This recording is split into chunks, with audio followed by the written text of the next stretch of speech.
All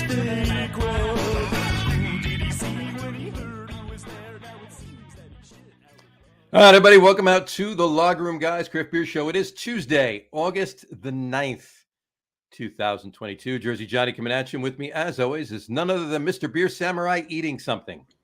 Mm-hmm. As always. I'm eating Keir. What are you eating? Keir. Keir? K-H-E-E-R. Keir. Mm-hmm. Keir.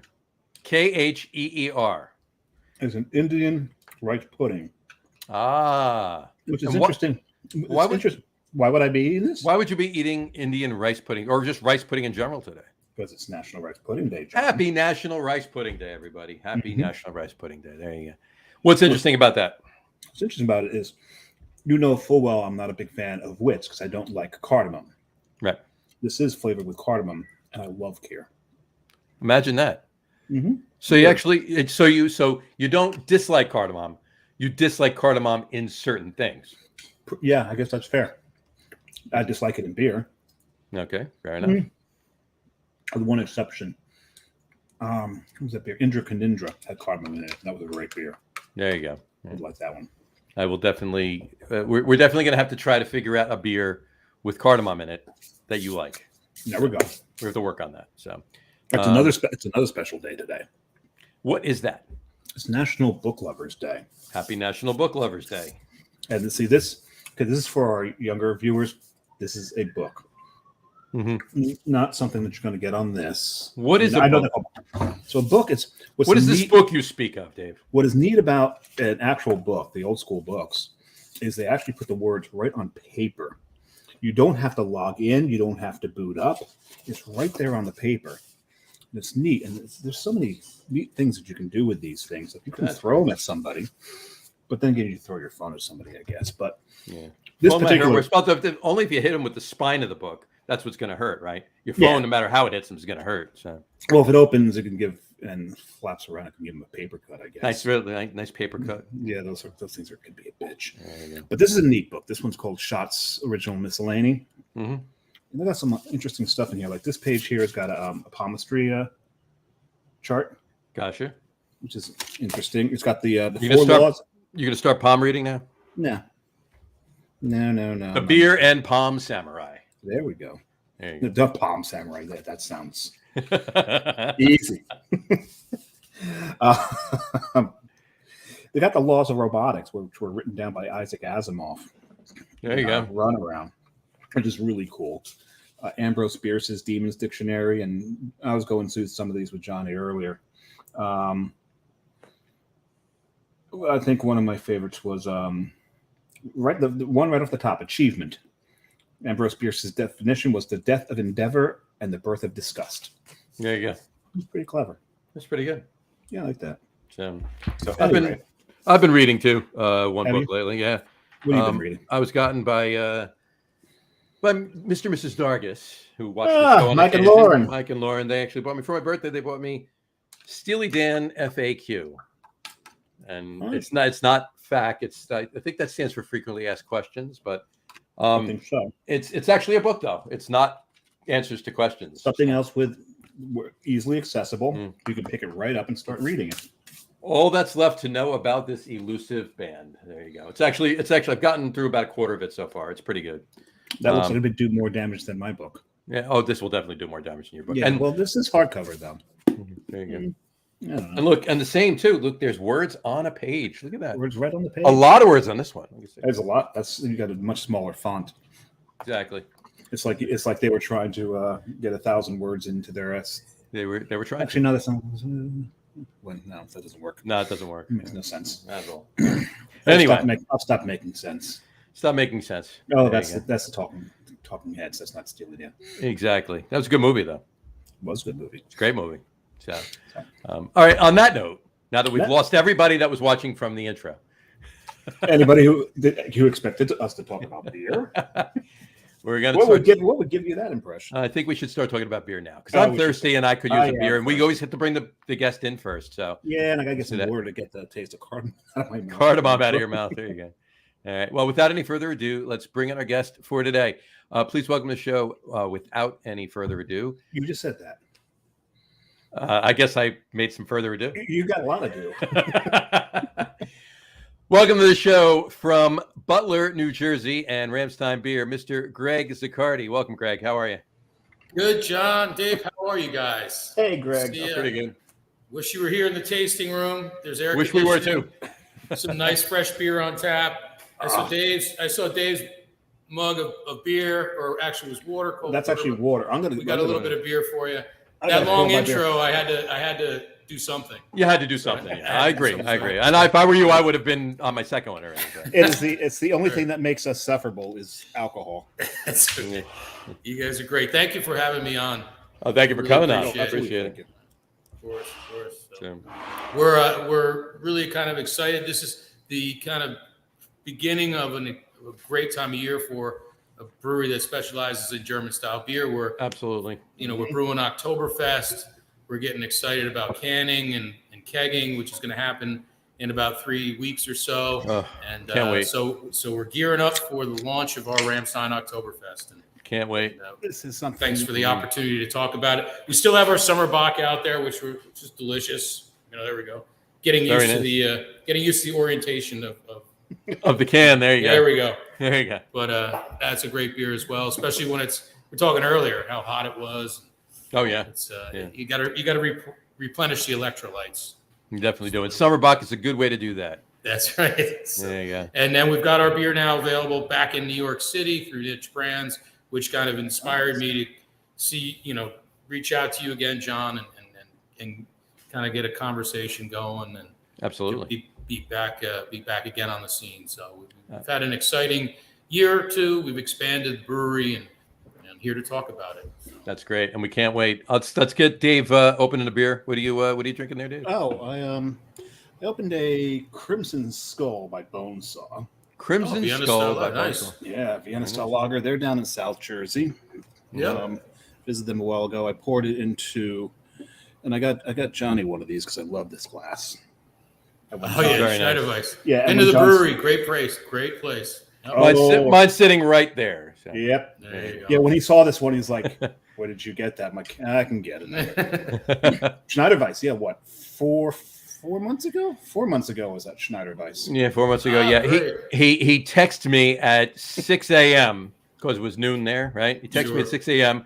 To with a picture of his Aventinus straight off of Tap 6 and the worsts that he was eating too. So It was There the you best. go. It was probably some of the best words. I gave him the finger and rolled over and went best worst. Yeah, Somebody There has you to go. suffer through all So- that stuff. Northern Bavaria, open fermentation. It's great stuff that inspired me. When so amazing. I was very lucky to get a tour through Schneiderweiss and the open fermentation tanks in Kielheim, Germany, and that was circa There's a pie 1994. named after that town, isn't there? Kielheim. Key lime pie. Oh, yeah, there you go. there you go. There you go. All right. But it's great stuff. So this is stuff that inspired me. Still does. There you go. We got a couple of comments. I'll open my beer and then I'll throw up the comments. Okay. I'm also drinking a Vienna style lager. Okay. Little awkward tan lines. There you go. There you I've go. heard of that beer. Very timely. Very timely. There you go. I'll pour this one, and we have a couple of comments from our YouTube feed from our good buddy. I believe his name John, right? John from Lord's Brewing. Yeah, It's out John- of Huddersfield, UK. In the UK. John Lord, he's over in Lord's Brewing. He said, "Talk about cake, that would be outrageous," he said. Well, we could eat it too. Exactly. Mhm. And then he Or said, is he talking about the band? the band, I think. Maybe the band. Maybe the band. Could be the cake. Either way. Either way, it would be outrageous. Either way, Short skirts and long jackets. I There can you talk go. about that for a while. There you go. Love German beer. Just don't mention the war, he said. Mm. Yeah. Well, I Yeah. guess if you're from England, If you're from England, right? I get So, it. But And he There's- said, there's "That's me, you sexy man." He said, there you go. Oh, we're back to John being sexy. We're back to John being sexy, right? There you go. Yeah. So anyway. Everyone missed the beginning, before the show. John was Mhm. proclaiming how sexy John looks in his hat. Greg was the proclaiming. shit, right. well, he is styling Ramstein. I'm styling the Ramstein hat today. Yes. That's right. There's not too many of them, despite what you might think. But now the price just went up, John. Thanks. So much. I tried. I procured. High demand now. I procured this particular cap up at Tap New York about 3.5 years ago. So that's right. Yeah. It's been we've had a great run with those guys. They've been fantastic to us. It's Tap New York is, started back at the Culinary Institute of America, right? So it was really at a time, I would say, in the late 1990s when there were few craft breweries on the East Coast, right? Even though Sam Adams, one of the patriarchs, basically the path paver for craft breweries. Whereas the kids based called out of, right. OG was based out of Boston. There was a dearth of absence of craft beer, and certainly in New Jersey. And I remember back then, we were doing our own distribution, and that was really economically and physically painful because we would drive down to the Atlantic City to deliver like 2 kegs of beer and spend the entire day just, watching the Garden State Parkway. And that's what you had to do, because at that time, which may seem strange in today's context, there was only like 1 or 2 craft beer bars per county in New Jersey, right? Yeah. And some counties, some counties didn't have it. So think about it, Bergen County, Hudson County, 1 or 2, Andy's Corner Bar was our very first draft beer customer. Still a great still a great place. And still a great place. Still very loyal to us. But he George was and Barb, sure. That was it. Yeah, he was it. So we had to endure all of that travel and all that.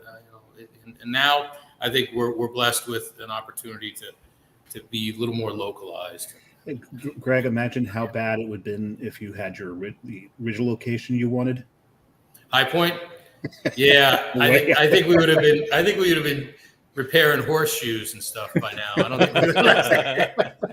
At least you're close to a highway where you are now. Yeah, and it all just fell into play for us, which was great. I mean, originally the brewery that I envisioned opening was had a lot of influences from where you guys were referencing Schneider and places like the place that I worked was the Edelweiss Brewery in the foothills of the Swiss German Alps. Gorgeous, very romantic vision.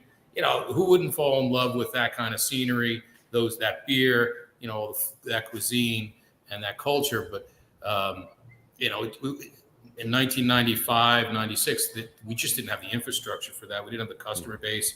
There was a brewery that predated the craft beer scene in New Jersey. It was Vernon Valley Brewing Company, which morphed into the Clements Brewery. They were at what's now Mountain Creek. They went out of business. They just couldn't find enough customers, to support the business back in the early 1990s. Even though guys like Tony from the L Street News had beer festivals up there and stuff, it just wasn't here, man. We did a lot of travel to get our beer out there back in the early days. And yeah, I'm glad we're here in Butler. It all worked out. The water quality is much better here than it would have been north of us. And all the other kind of stuff that you need, all the details that you need to make good beer works best here where we are. And you've got a cool building. Yeah, thanks. Yeah. It looks cool. I'm sure it's probably a nightmare because of its age.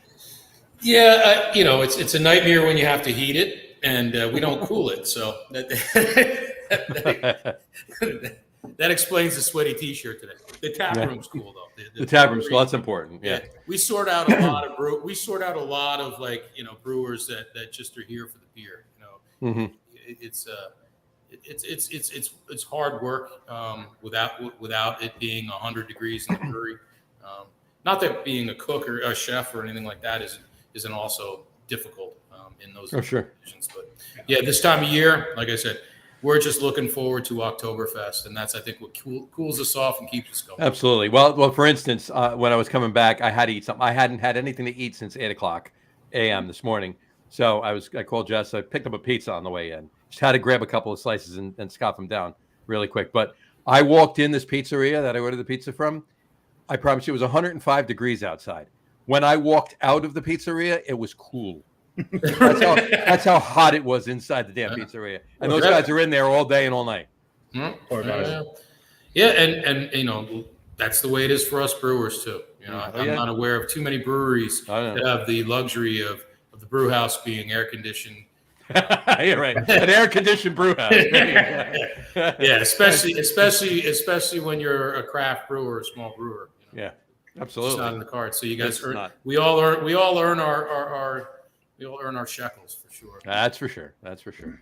All right, so let's go back. You started talking about those that Dave mentioned, High Point and up that Sussex County area, whatever. Go back to the beginning. Okay, so it's 95, 96. You're getting going. Clearly, you didn't open in Sussex County.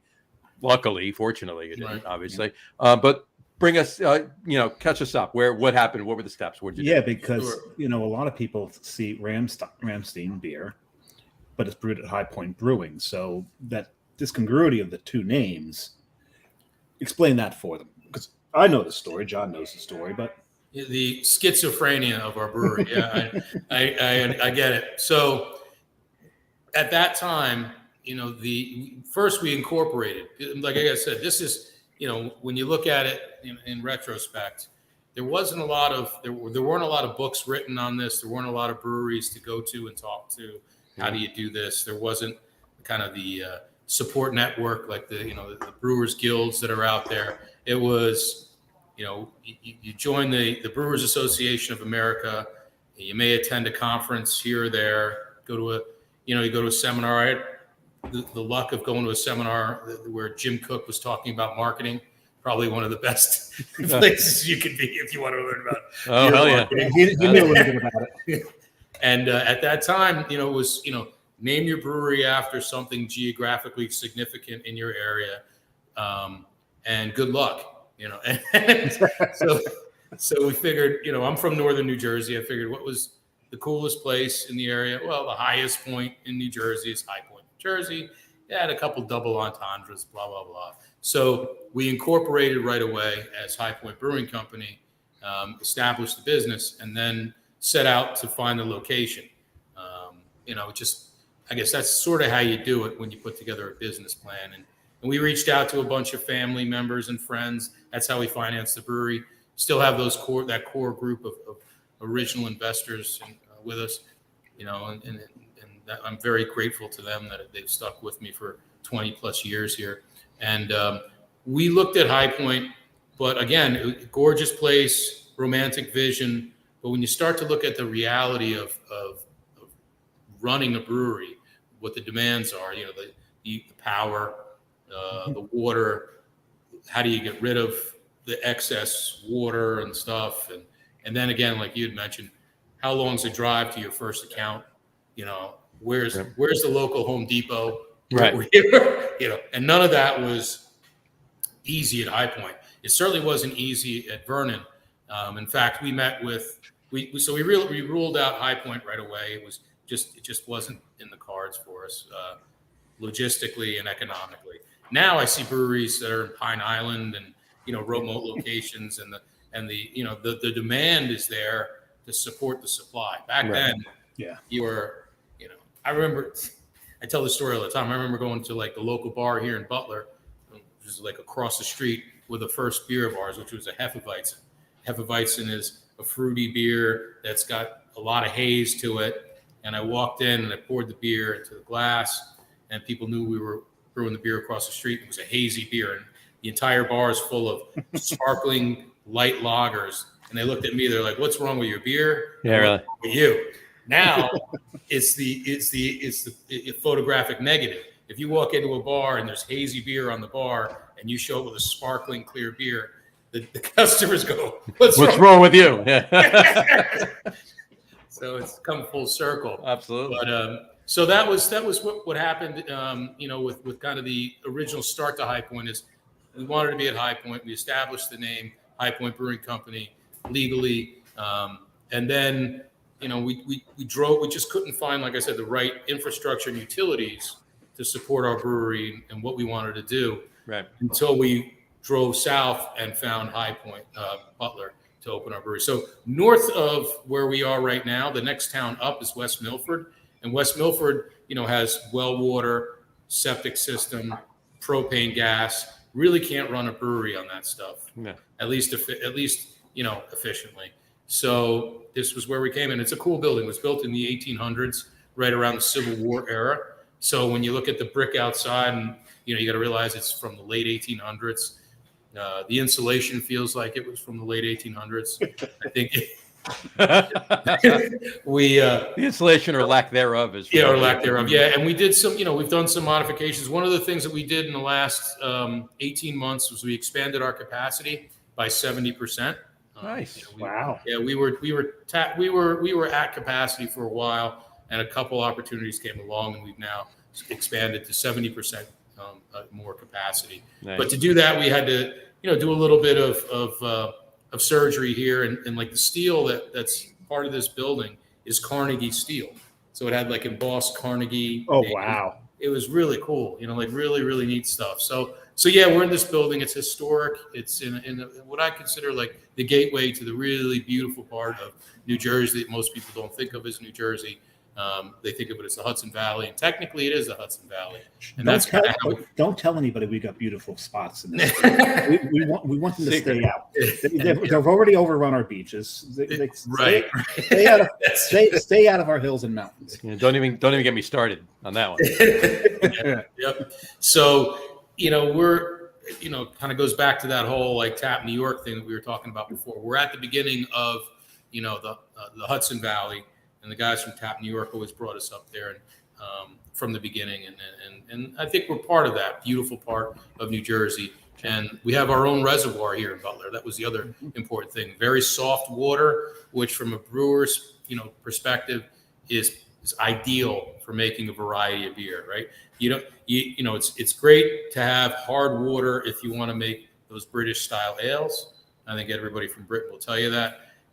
But if you want to explore some other styles, some other genres, you can't really do it easily with hard water. Sometimes you've got to dilute your water with distilled water, and it's not impossible. It just becomes another kind of hassle. Sure. And so for us, we're lucky. We have a great supply of water. The road network's worked out. Now we have plenty of breweries and plenty of interest around us. So we have people stopping by and visiting us, and and we're 5 minutes from a Home Depot and Lowe's, so it's all good. It works. I used to go to the Lowe's all the time. There you go. I liked wood that wasn't so curvy. Yeah, that happens. Yeah, well, it depends on where you go too, but I mean, most of the time it was better at Lowe's there, but usually. So, all right, let's talk about. All right, let's shift gears. You got you got formal training in Germany. John, you didn't do your usual question. You know what? You're right. Absolutely. We just jumped right into things. I was so excited to start talking about everything about it. Did you not have time to put the script up? No, I got it right here. I got it right here, and I just totally. Right past. Well, no, because I'm sitting here and I'm looking, and we're having this conversation. And it's just started right immediately. I'd never had a chance to look at my script right here. So all right. Let's shift this really quick. There. Hold that thought. A bookmark. Put a pin in that. Put a pin in that. Maybe a bookmark. Right? A bookmark. We'll bookmark it. There you go. Let's go back to what we normally ask everybody. First question we always ask everybody. This is what I'm very, very curious about. I am too. Yeah.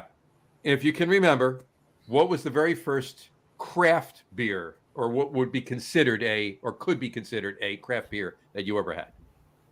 So my history is that I grew up in Essex County, New Jersey, went to college at University of California, Santa Cruz. Okay. Somewhere around junior year at UC Santa Cruz, which had at that time two brew pubs in it, Seabright Brewing Company and Santa Cruz Brewing Company. Really? Those two, that was I won't date myself, but late 80s. Great time for music and a great time to drink beer on the West Coast. Sure. So there are three. I think the beer I fell in love with that got me home brewing at that time was definitely Sierra Nevada Pale Ale. I think there was Pelican Porter, which was, I'm not sure if it was from Seabright or Santa Cruz Brewing, but there were two porters out there, Seabright Brewing and Santa Cruz Brewing. Those guys were making some great beers, especially for a junior that just turned 21, I guess, in college. And that was expensive beer, right? If you were going to college, craft, and there were, Sierra Nevada was pretty prevalent there. So you could get Sierra Nevada Stout, Porter, and that was when the labels kind of looked like labels that guys like us would make now, not too fancy. not really well tweaked and polished labels. But that was the stuff that really turned me on to craft beer, to good beer. That predates the whole German experience. Nice. That's awesome. But the fact that you said Sierra Nevada Pale is one of them, though. That's definitely a staple that we get. It was that it's one of I guess it's one of the first probably 2 or 3, Dave, that you and I had. In the top 3. It was the second hoppy. It's the second hoppy beer I had. Yeah. Yeah, Harpoon IPA first. Yeah, and then Dave and I are like identical. We our first craft, whatever you consider craft beer, our first beer was Boston Lager. Yep.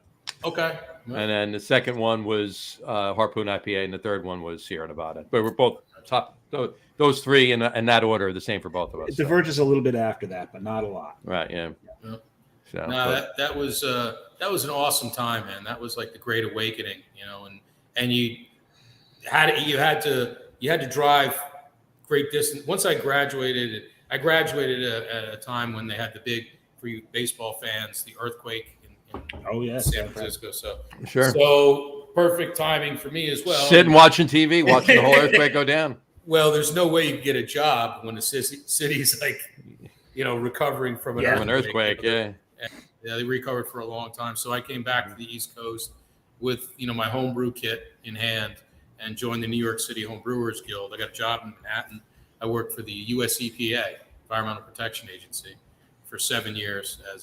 Started out I have an undergraduate degree in chemistry. That's helps here, obviously, and that's kind of all the backdrop leading up to my decision to kind of pursue a career in brewing beer. So in the New York City Home Brewers Guild, I think I became the president after a couple of great guys like Garrett Oliver was the president, and Keith Simons, who was from New England Brewing on its early days. That was a time when Steve Hindy and all those dudes would come in. Of course, Michael Jackson, who was a regular. Michael Jackson visited us a few times during our early days, and a lot of that was just the springboard effect from being a home brewer and being a part of the New York City Home Brewers Guild.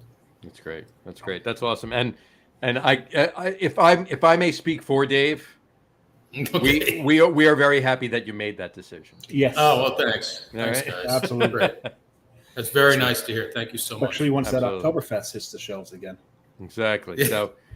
So all right. So now go over to Germany. You went over to Germany. So I have this job, and it's a secure government job, and it's a good job. It's doing the best we can for the environment. And the one thing about being a government worker is you have the opportunity to take leaves of absences. So what I saw, and in fact, this was at a time when Zip City, I don't know if you remember the Zip City days. That was one of the first brew pubs that opened in Manhattan, Kirby Shire, opened that up. And Don't know that one. It was, so it was, and that was an Austrian style.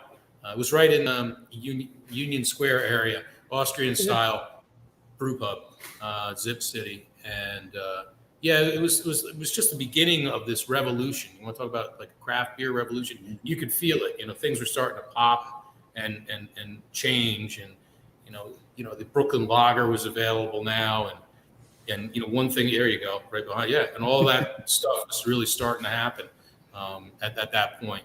And you could feel the kind of craft beer movement that had started back in California and Oregon and Washington was marching its way through Colorado and finally arriving on the East Coast.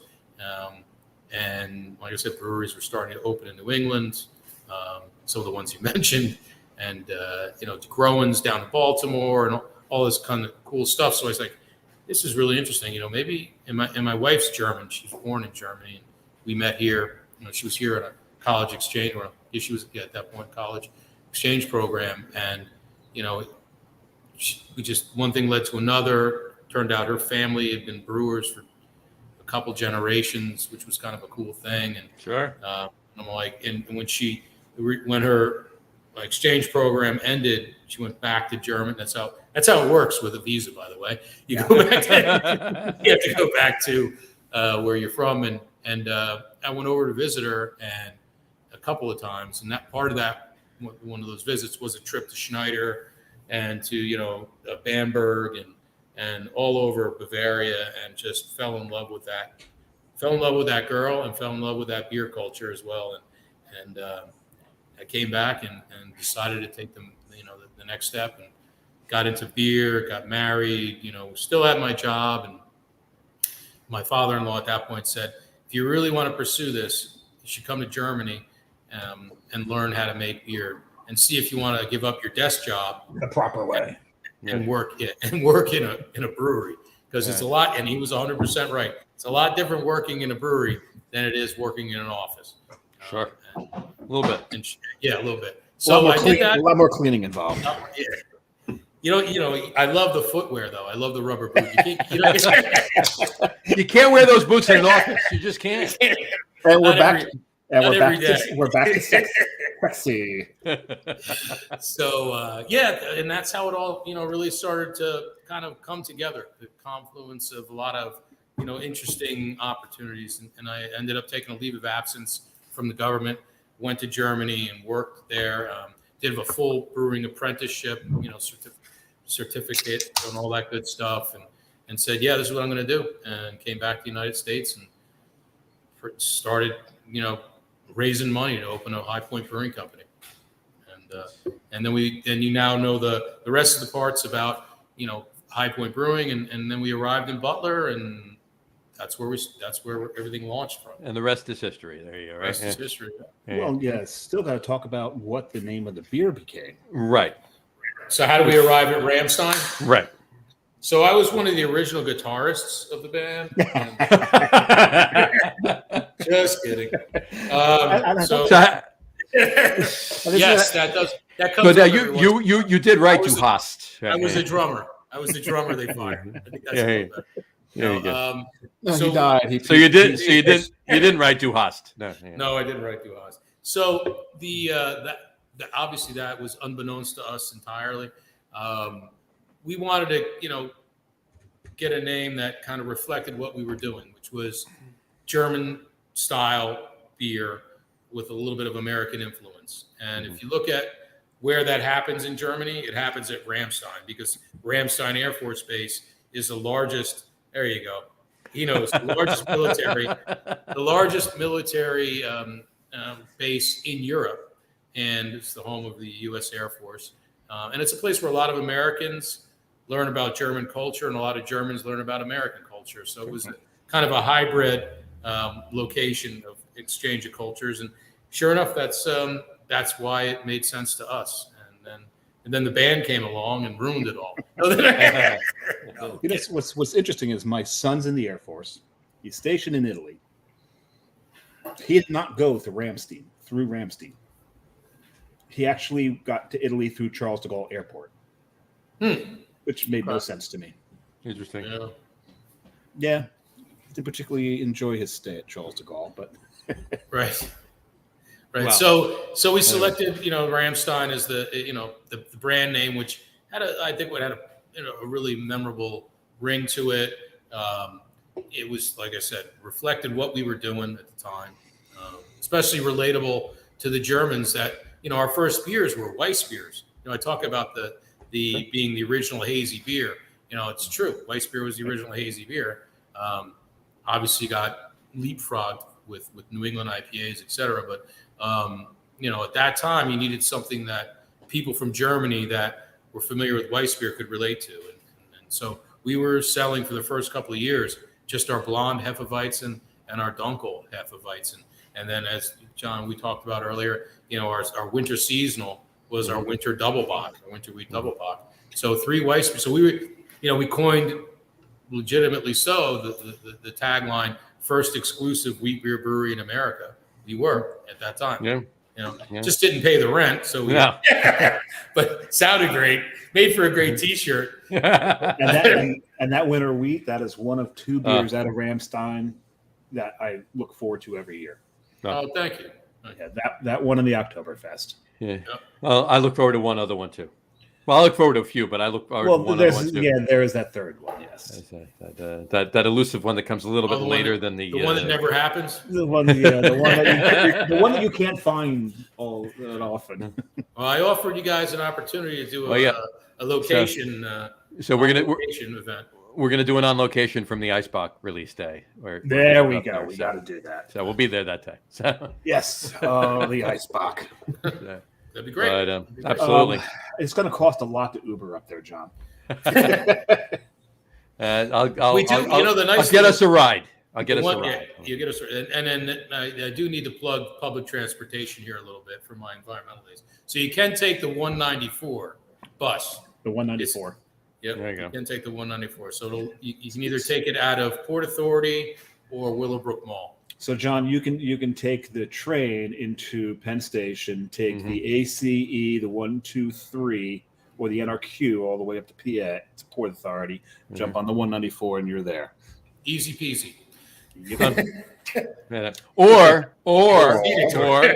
Or I could drive to Jim's house and have him drive us both there. Oh, okay. I thought you meant James. Jim. Not yes. James. Jim's a lot safer. Yes. Jim's safer since he doesn't drink.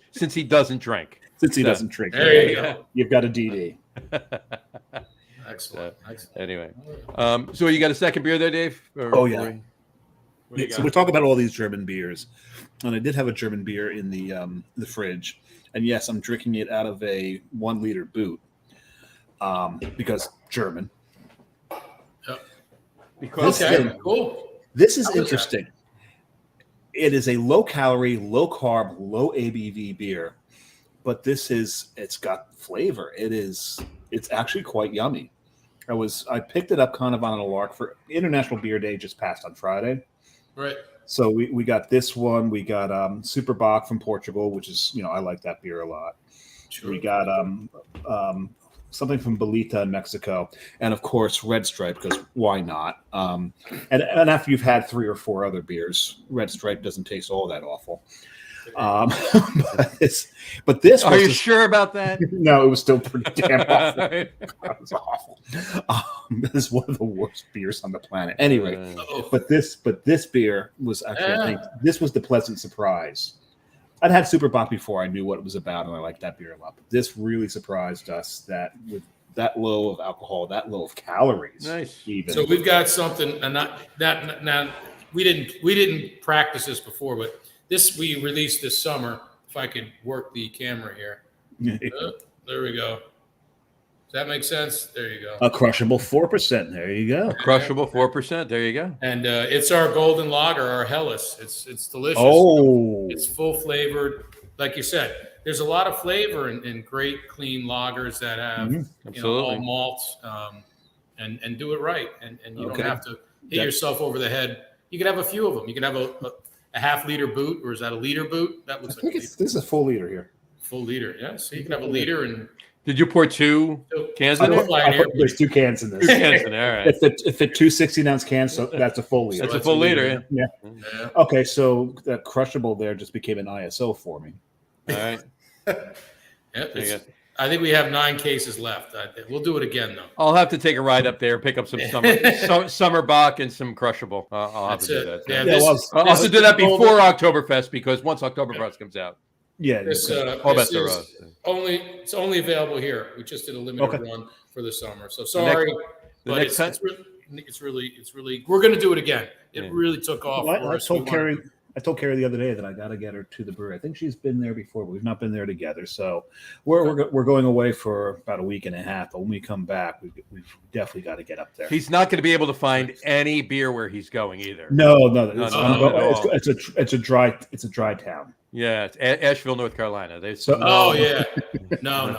He's going to maybe some iced tea. They don't make beer in those big places. They don't.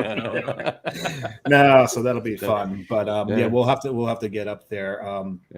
Since she lived up there, she used to work at the Pompton Queens. So There you go. Okay. one of the best diners in the state. Well, I used to not be too far away from there, but then shit happened. But in any event, All kinds of things happen. yeah. So Yeah, are we're you not guys even going to do more- that shit. You guys more central or South Jersey? Where because I This lose is- contact from once I get, I would say, 15 to 20 minutes away from here. Right. It starts to I start to relieve the brewery responsibilities and just go into a now I'm home kind of mode. So and You and now know that goes.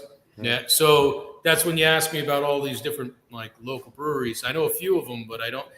Regrettably, I don't get to tour New Jersey and sightsee all the breweries. We do. Yeah, that's great. I think you got the better deal. There you go. What's interesting is, and we've said this on the show a few times, John grew up in North Jersey. I grew up in Central Jersey, if you consider either of us having grown up at all. But that's where we went to high school. It's semantics, but Yeah.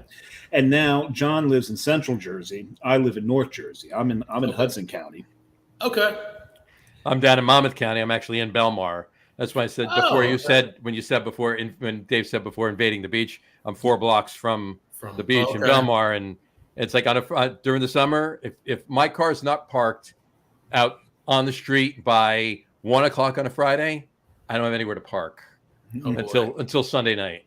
So So he just drives around. So I just drive around for the whole weekend. Just not.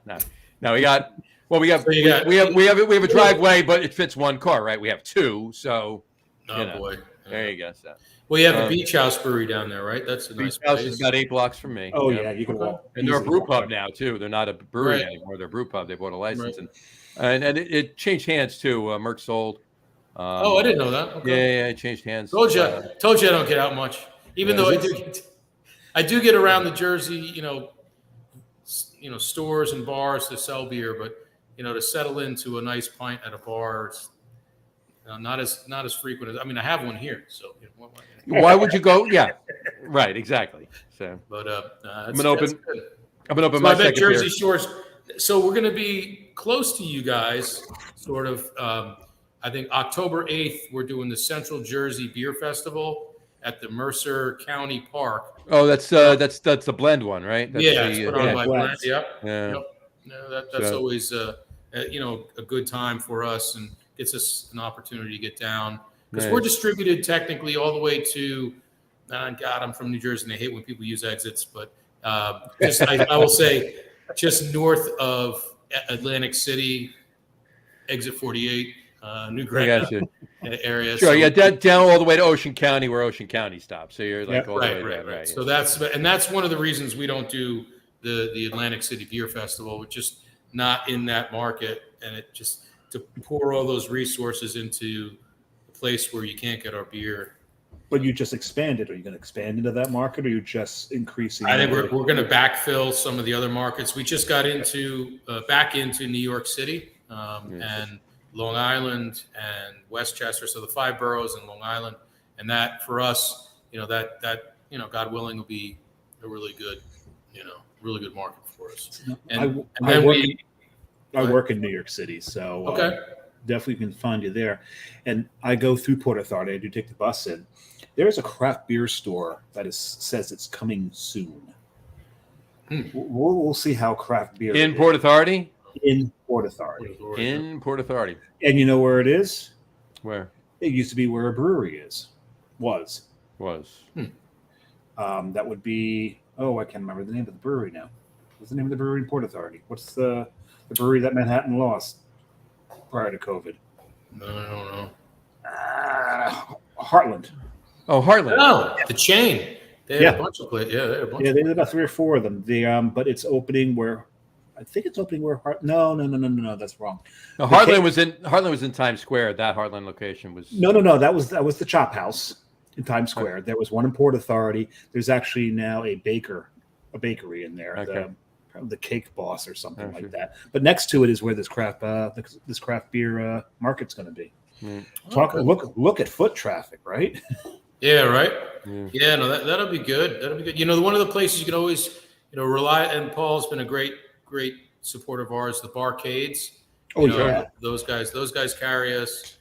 We're doing a big event, and if doing a big event in October in Brooklyn at the Gate. So we're doing an Oktoberfest there. Nice. It's an outdoor beer fest on the street. So we're starting to, get back into Whole Foods, all that kind of stuff in the city. And, very cool. That's awesome. Those are good places, and grateful for all that support. So you can definitely look for us in the city in those locations. Yeah, right now a lot of New Jersey breweries are looking to do business out of state. Yeah, which when you think about it, it's a little bit troubling from my perspective, right? New Jersey is the most. I always say this when it comes to tax season, right? It's the most densely populated state, which means, per square foot, we pay more tax dollars than any other, state in the nation. And the same thing is true when it comes to beer. Per square foot, there's more beer drinkers than any other place in the nation. And I think they're tied together. Right.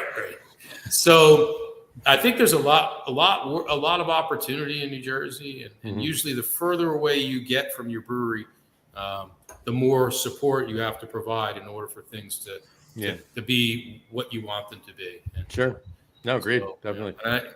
And part of that, John, we talked about the ABC thing, and I think part of that is our history too. Like when we first started in 1996, and we were like brewery number 7, craft brewery number 7. I think it opened.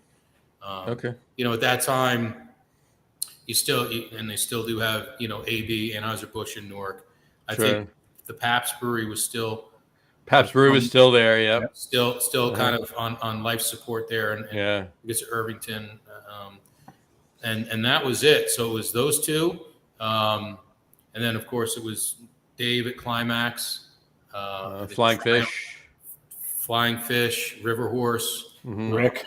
Don't forget about Rick. No, Rick wasn't open. No, Rick wasn't open. Rick actually interned with Greg. Rick worked with me. Yeah, we showed really. Him. Yeah, Rick went to the American. I think it was the American Brewers Academy or something. American Brewers Academy. Yeah. Yeah, and part of the program, which was smart, was they placed you in a local brewery for whatever many months, 3 months, 6 months. And we worked with him on that, which was great. Did you teach him how to stomp? No, he was a natural at that. That was all God-given talent. That's all that was. Yeah, that's it. Okay. Yeah. I didn't want to interfere with God-given talent. No. So he, and he opened up, Cricket Hill, and I think Maxwell's was a brew pub at that time in Hoboken, Johnson County. Tom was open before you, or opened after? From heavyweight. Yeah, Tom and Peggy. Yeah. I think he was right after us. Like all those early guys. Yeah.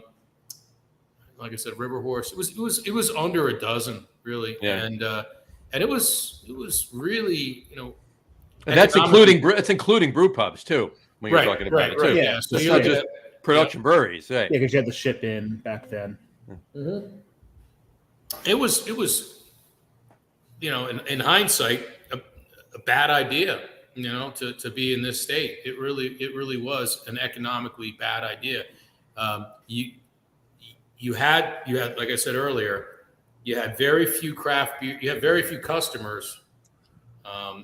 You couldn't sell your beer, to any visitors, right? You had to organize a formal tour, and I remember the rules were it was one person per day per tour was eligible to buy the equivalent of 2 6-packs or a 64-ounce growler.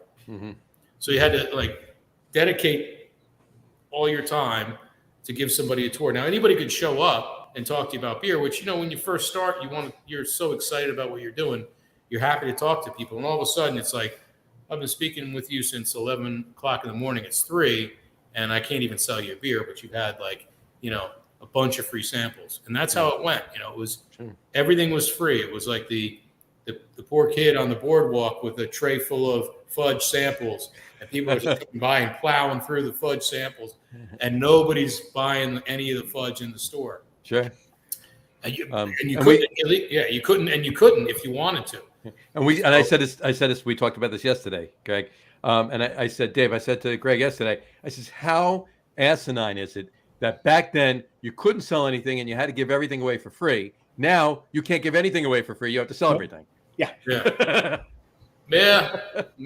Not that you want to give anything away for free, but just discount, whatever, first responder, military. And you know what? We do a lot of, if people want to taste a beer, of course, we're going to give you a free sample, and we do if you're somebody that, have risked their lives to protect our lives, I'm going to give you some free samples. But, it's just a complicated mess here in New Jersey. And it was worse, very much worse. But so Dave, like I said, Dave from Climax, all of us were all, really like, how the hell is it possible to have an industry that has to give away its primary product?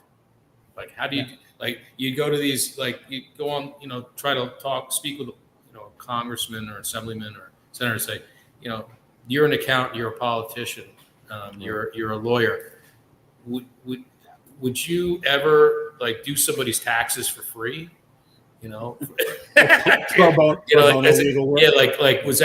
be part of your thing? Like, I'll do your state taxes, but I'll give you free federal tax. I mean, none of this is sustainable business. But look at it this way: you can do free federal taxes, but you can only charge for the state taxes one person out of every 4 that you actually walk through the tax process that day, for that hour. Right. But last week, Rick said something pretty interesting. He put something into perspective for everybody. Yeah, Rick was on the show actually last week. Okay. Yeah, and for you guys who've been around since prior to the bill that Governor Christie had signed in, it was worse.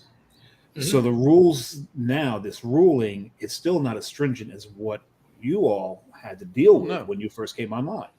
Sure. Right. No, you can still sell beer. You can still Yeah, I mean, part of our history, since we're on the history topic, is, and this is one of the memorable moments for me at High Point, was being a part of the group that changed the law in the state of New Jersey. Mm-hmm. I could tell you, I never understood politics until that point. I never understood really how it all worked. I was part of the Garden State Craft Brewers Guild, and we hired a lobbying firm because we were all frustrated, right? We're, the same arguments that I'm hearing now. Oh, they can do this in Pennsylvania, they can do this in New York. We can't. Why can't we do this here? We're hogtied in what we can do. It's restrictive. It's restriction of trade. It's unfair, and that all may be true, but you're not going to be able to change. And everybody's agitated. And justifiably so. But the way it works is that you've got to go through a process that's includes getting politicians, legislatures to agree to represent your position, and they're only going to do that if they feel that it's beneficial and quote unquote kind of easy for the community to accept. Right. So you've got to get all the partners, all the players in this community. It's like being on a field. If the quarterback and the running back are yelling at each other and the wide receiver wants the ball, it's just a cacophony of just agitation. So what we learned from those days of in 2010, when we first, I think, started this, and Eric Orlando, who I think still involved a little bit, mm-hmm. His lobbying firm, basically laid it all out and said, to me and to Gene at Flying Fish. I mean, Gene and I, went to Trenton and testified on record as to how we didn't, want to support the way the laws were changing. Didn't mean a thing. There's a process you've got to go through.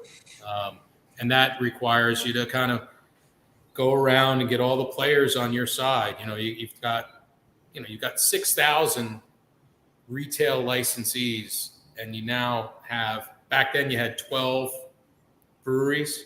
Now you maybe have let's say 150. Mm-hmm. You still have 6,000 versus 150. Right.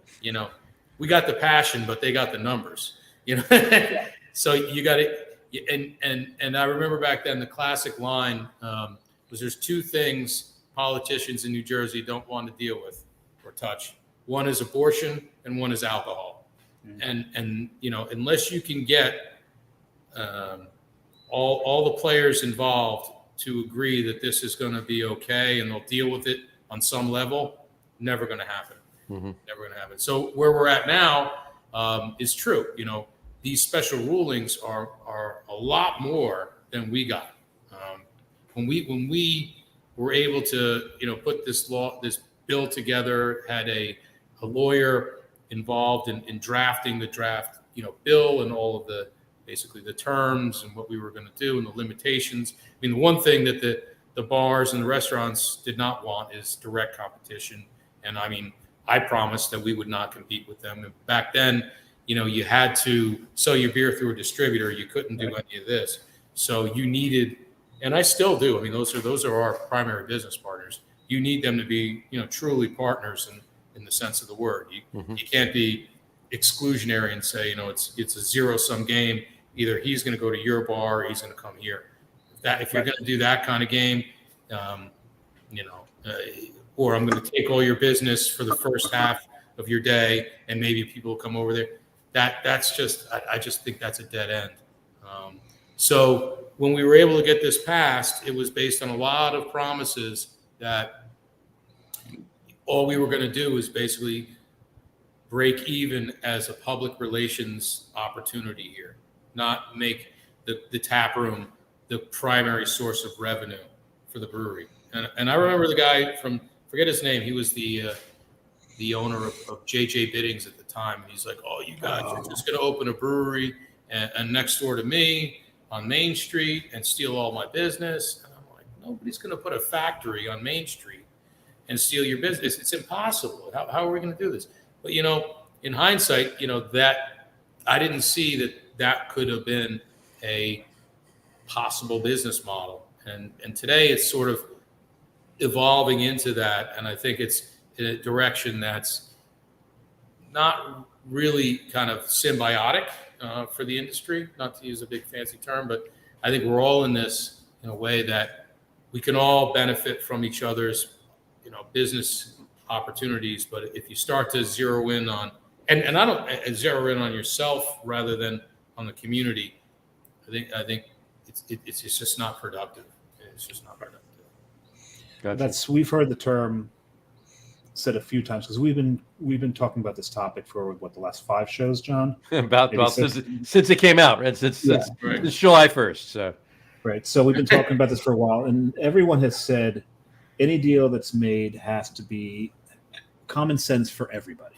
Right. Mm-hmm. Not just the breweries, but the bars, the restaurants, everybody. Yep. And we're hearing all kinds of different takes on this. I was up at Gear Block Brewing, and they're in a strip mall up in Bergen County, not off of 17, Waldwick. and in Waldwick. And this strip mall was pretty much a dead strip mall until they opened. So the restaurants in that strip mall love them. They bring foot traffic. So in some cases you have that, but it's a hard thing to claim for those breweries that are in industrial complexes. Mm-hmm. Right, like yourself, like what Icarus used to be. Icarus has moved since. Right? They didn't move yet, but they haven't moved yet. But they're moving. They're moving to Bricktown, and the town of Bricktown is already, the mayor is already put in behind them, saying, "Hey, we support you." They want them there. They've lobbied to get them there. So there's a lot going on. You're seeing New Jersey legislators showing up at breweries in support of them. Probably not enough, but it's still nice to see. So we're seeing all different ways people are responding to this, and you've got a different take than all the other ones that we've seen. Yeah, so, I mean, my take is kind of based on, and look, I've said this to a lot of people, and I've said it to the director of the ABC, Jim Graziano. I think most of the regulated community here would agree that if we could wave a magic wand and make everybody whole and start from, a fair foundation, everybody would be happy. But you've got a situation where, and I only come at it from this perspective because I was there, when they say, nobody wants to see what politics or sausage making is like. I was there making the vice versa and the politics. And, there were a lot of promises made that ultimately were broken. And so I kind of have a little bit of a sensitivity to it because I know going out and doing sales calls, speaking with retailers that we engaged with back then, that categorically will not carry any New Jersey beer. Creates a problem. Yeah. There's Bergen County and part of and some Hudson County locations that are resentful.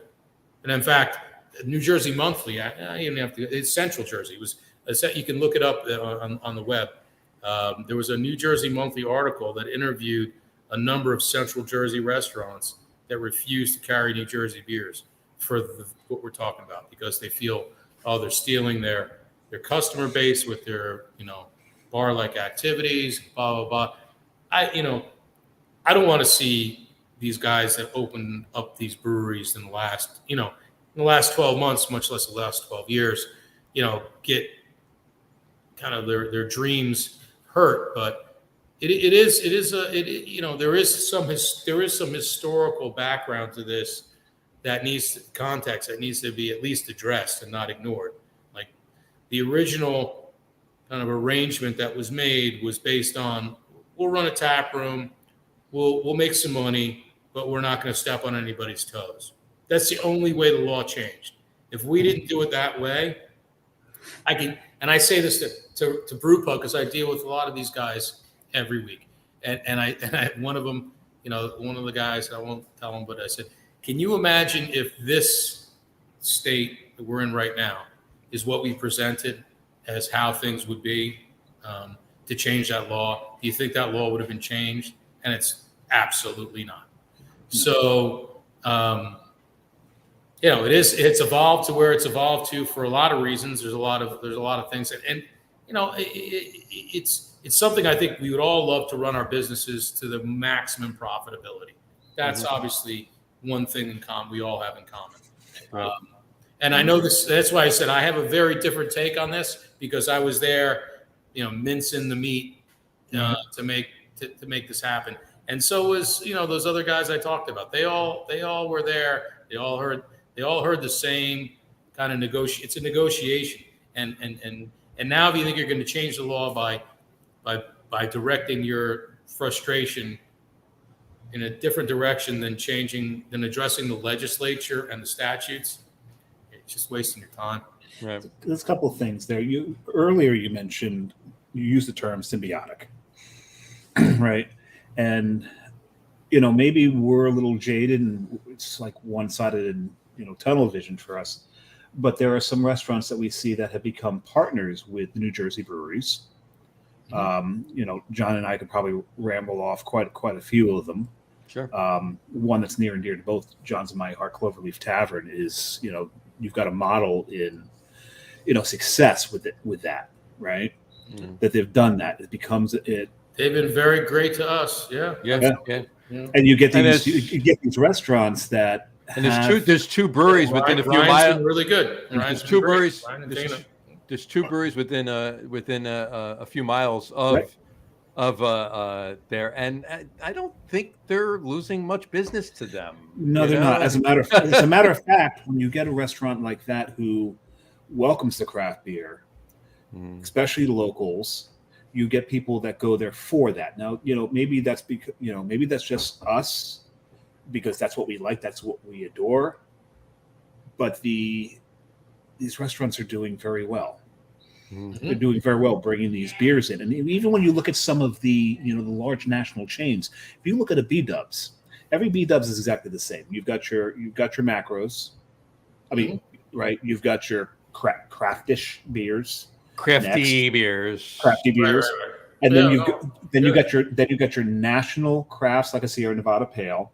And then every single one of them has 2, 3, sometimes 4 lines of a local craft beer.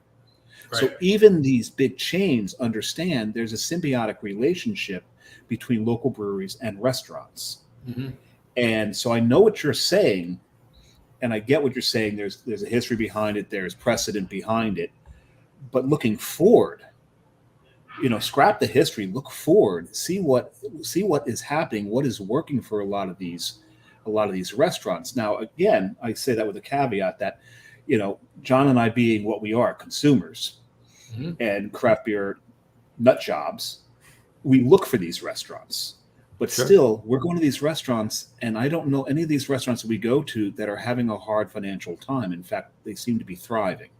Right. So, you have to look at it in terms of the location and context you're in. So the Cloverleaf and the two breweries in Fairfield are different or have a different arrangement than a lot of other breweries that are operating as de facto brew pubs. Right, and that's exactly where I was going to go too. Right. Now this is not so much. Yeah, John, let me finish real quick. Yeah, go. So that's kind of maybe just a quick clarification of what I was addressing was when you morph into being a brew pub, then you've kind of crossed the line. And when I say brew pub, I don't mean you've installed a kitchen.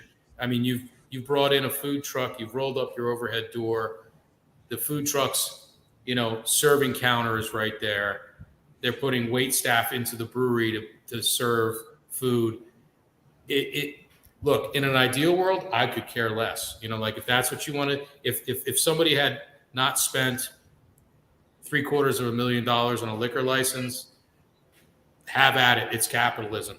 But when they've spent and mortgaged kind of their homes and stuff, and we've gone to them and said, look, we're not going to devalue your liquor license because we're not going to keep people here longer than they really need to be in order to understand what we're making, get inspired, and go buy it somewhere else. Once you become like a retention facility for your customers to the exclusion of the retail trade, I think we've kind of got to a different level and maybe at some point that may be what it needs to be. I mean, the Brewers Association of America has a kind of an interim step, right? They have brew pub, then there used to be production brewery, and now they come up with taproom brewery.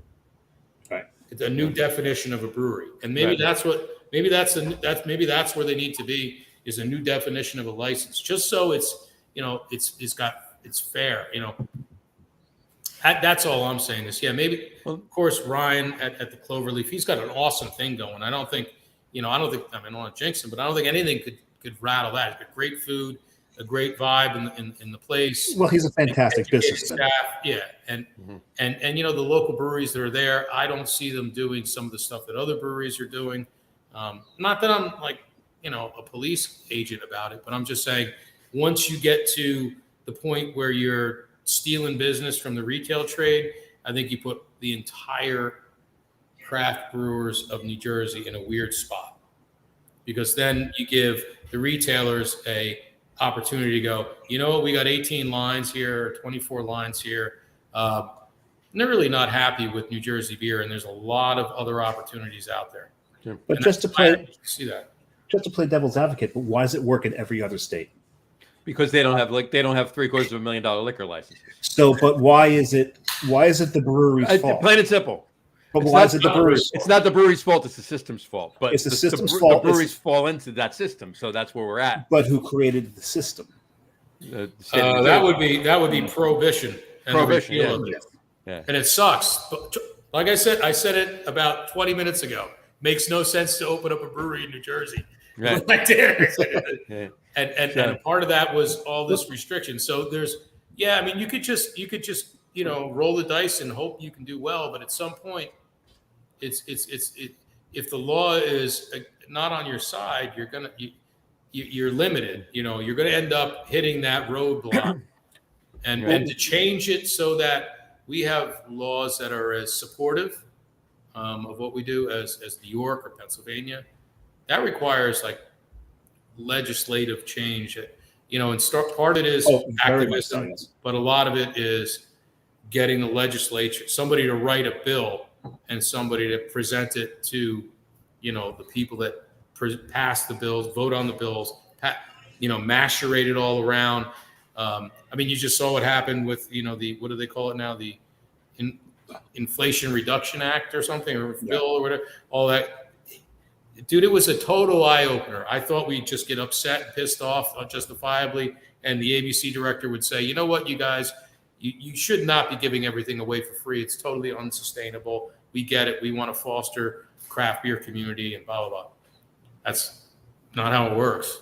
Well, to that point, you had a lot of guys and women roll the dice, open up a brewery, and got to the point where craft beer became the fastest growing segment tax base in the state. And now I think it's a little short-sighted of them to look at this new tax base, this growing tax base for the state, job creators. And now they've taken a step back on it with a special ruling by an individual who's not elected in. And there's really only one law in the book that they're really enforcing, and that's the tour. Everything else is just part of the ruling. It's not, and that goes back to your point. There's no legislation of those other items in the ruling. Right. The tour is the only law. Everything else is. That's his point about you need legislation. You need the law changed. Well, what I was going to say before, what I was going to say before was, well, you just, I mean, you basically say where I was going to go. It's not all of the breweries that are the issue in New Jersey. Right. There are specific ones that are operating as they are, and I mean, we can pretty much figure it out. We don't have to put any fingers, but that's an issue. But maybe it does need to be that extra thing. The other thing I was going to say, though, really quick, and Ryan fits exactly into where I was going with that, was that of those 6,000 licensees in the state, all right, and then granted it's 150 to 6,000, but I don't know if they are, and if they are, they shouldn't be, because all 6,000 of those licensees are not against the breweries. There are a good number of those licensees that love breweries in New Jersey, that support breweries in New Jersey, that partner with breweries in New Jersey, off-premise and on-premise locations. And so it's not 6,000, and I know you're saying it, it's not 6,000 to 150. It's skewed in another direction. Now, I don't know how much, I don't know where the number falls. I'm just saying, there's got to be a way to figure out how many of those 6,000 are actually on the 150 brewery side, and then look at the numbers and see where it's at, But, and also some of those paid that fee a while ago, and it's a one-time fee, right? Where a brewery has to re-up their license every year. Yeah. So the older breweries like High Point are starting to catch up to that number. Well, the other part of that is if you're a retail licensee, you've purchased a license for whatever it is, 6 figures, sometimes 7, but your annual renewal of that license is twice the cost of our annual license. But can you sell your license? No. Nope. Can they? Of course, yeah. Yes, they can. That's the crux of it. That's the crux of it, right? So it's definitely an asset. I mean, it's an asset of theirs, but I'm not here to defend. No, No, I know. We're just showing both sides of this, right? Yeah. So I think the way I look at it is, there's if you don't, again, go back to a win-win situation on this, where you're a part of the community of beer, and beer is really where it's at, because the wineries and the distilleries are privileged in a different way. Breweries seem to be, breweries seem to have this, and I don't know if it's because we have a beautifully rich history of breweries in New Jersey. The largest brewery in the world has got their second or third largest facility in Newark, New Jersey. Flapping Eagle right off the airport. Yeah. And I don't know if that's part of it, but at the end of the day, we try to work through where we're at. The great thing about New Jersey is now we're at a point where there's so many craft beer bars and craft beer consumers looking for beer. But there's also, so much influx from everywhere else in the country. So I wonder, in this kind of world of, hyper local, why, New Jersey craft breweries aren't as big as they are, right? Or they need to be, I'm sorry. Why they are as big as they are and not as big as they can be.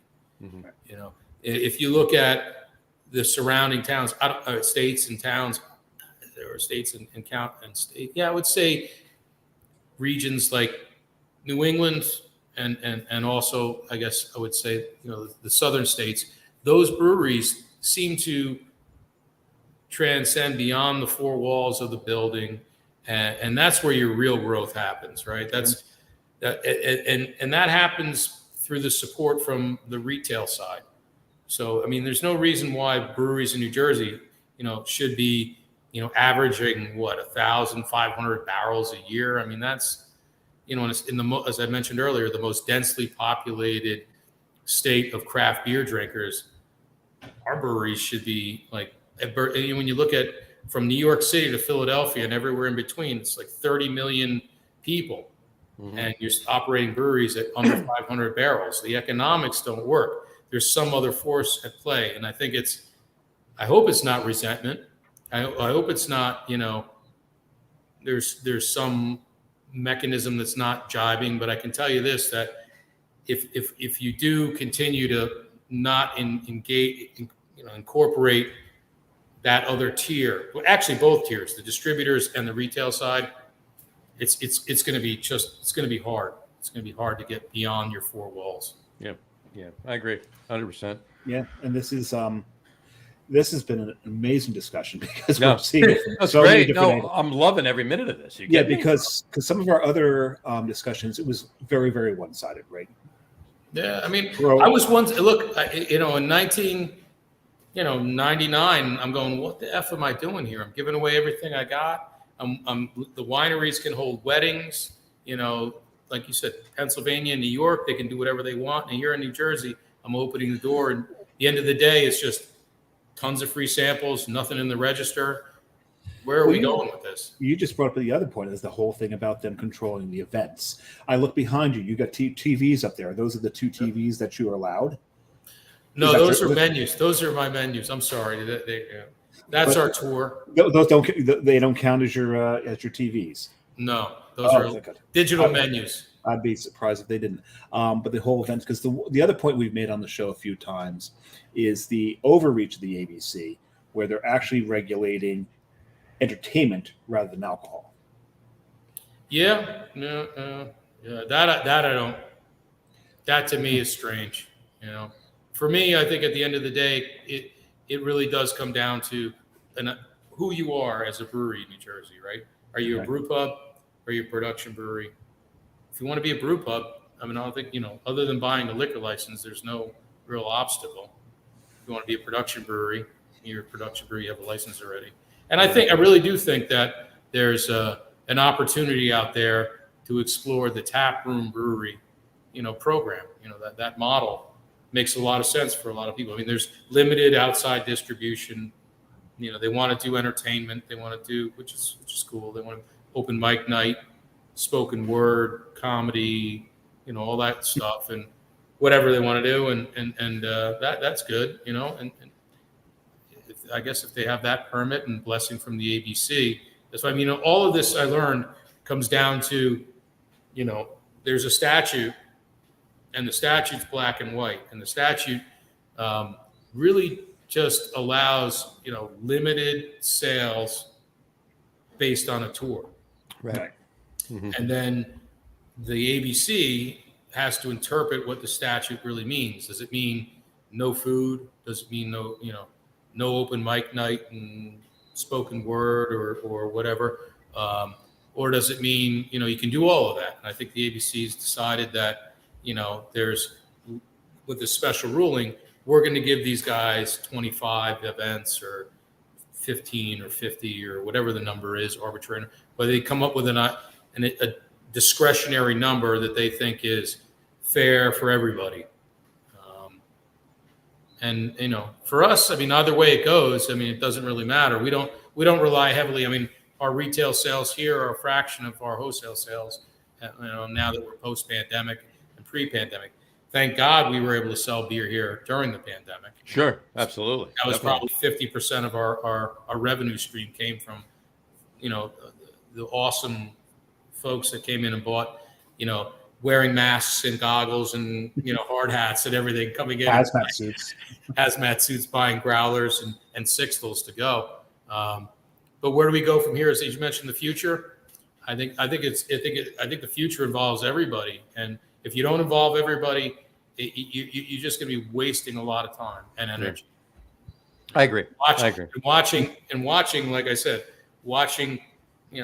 beers from out of the state, which are fantastic beers, take your seat at the bar, and I think that's the saddest part about it is going in and seeing, some of the local breweries, you talk about like, Bergen County making great lagers, some of the guys in Fairfield making great ales, and there's mediocre out of state beers on tap, and they're still coming. I mean, they're still coming, and they're upstaging the Jersey beers, and I'm concerned that that you don't have that relationship with the retail side, or that potential resentment.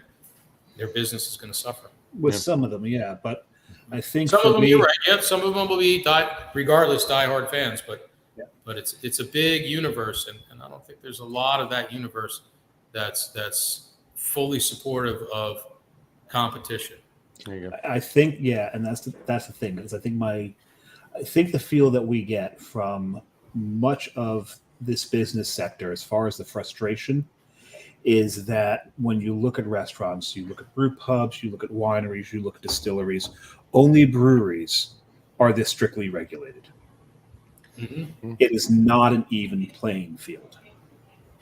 And it's almost like breweries are being singled out and picked on, where everyone else can do what they want, run their business the way they want, and grow their business the way they want. Because the bottom line is, look, I get, Greg, you spoke 100% truths, and everything about it is absolutely 100% spot on, and I agree with it. I do, but the fact of the matter is this: it's not, as Dave said, it's not a level playing field. If wineries can have weddings, like you said, do what they want, blah blah blah blah blah.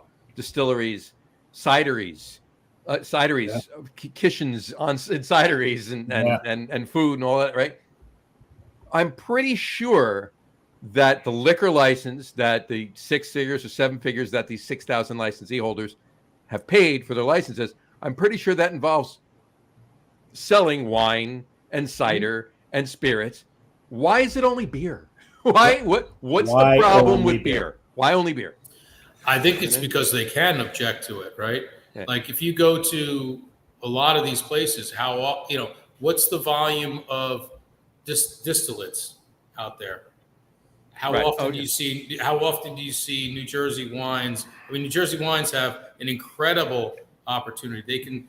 They have mobile licenses, so they can go to your favorite pizzeria and they can sell at festivals. Yeah, they can sell in restaurants that don't have licenses. Right, that's what I'm saying. Sell their license. Sell their wine on their license in those restaurants, via those restaurants. They can go into a BYOB and sell their wine direct to the consumer. And what I've heard was that they're regulated under the Department of Agriculture in New Jersey. New Jersey's trying to maintain. Yeah, they're regulated under the Department of Agriculture, and New Jersey's doing their best to sell agriculture to oh my God. That's because the grapes are grown in New Jersey, right? So now, so that would mean that I know, John. I know this argument. I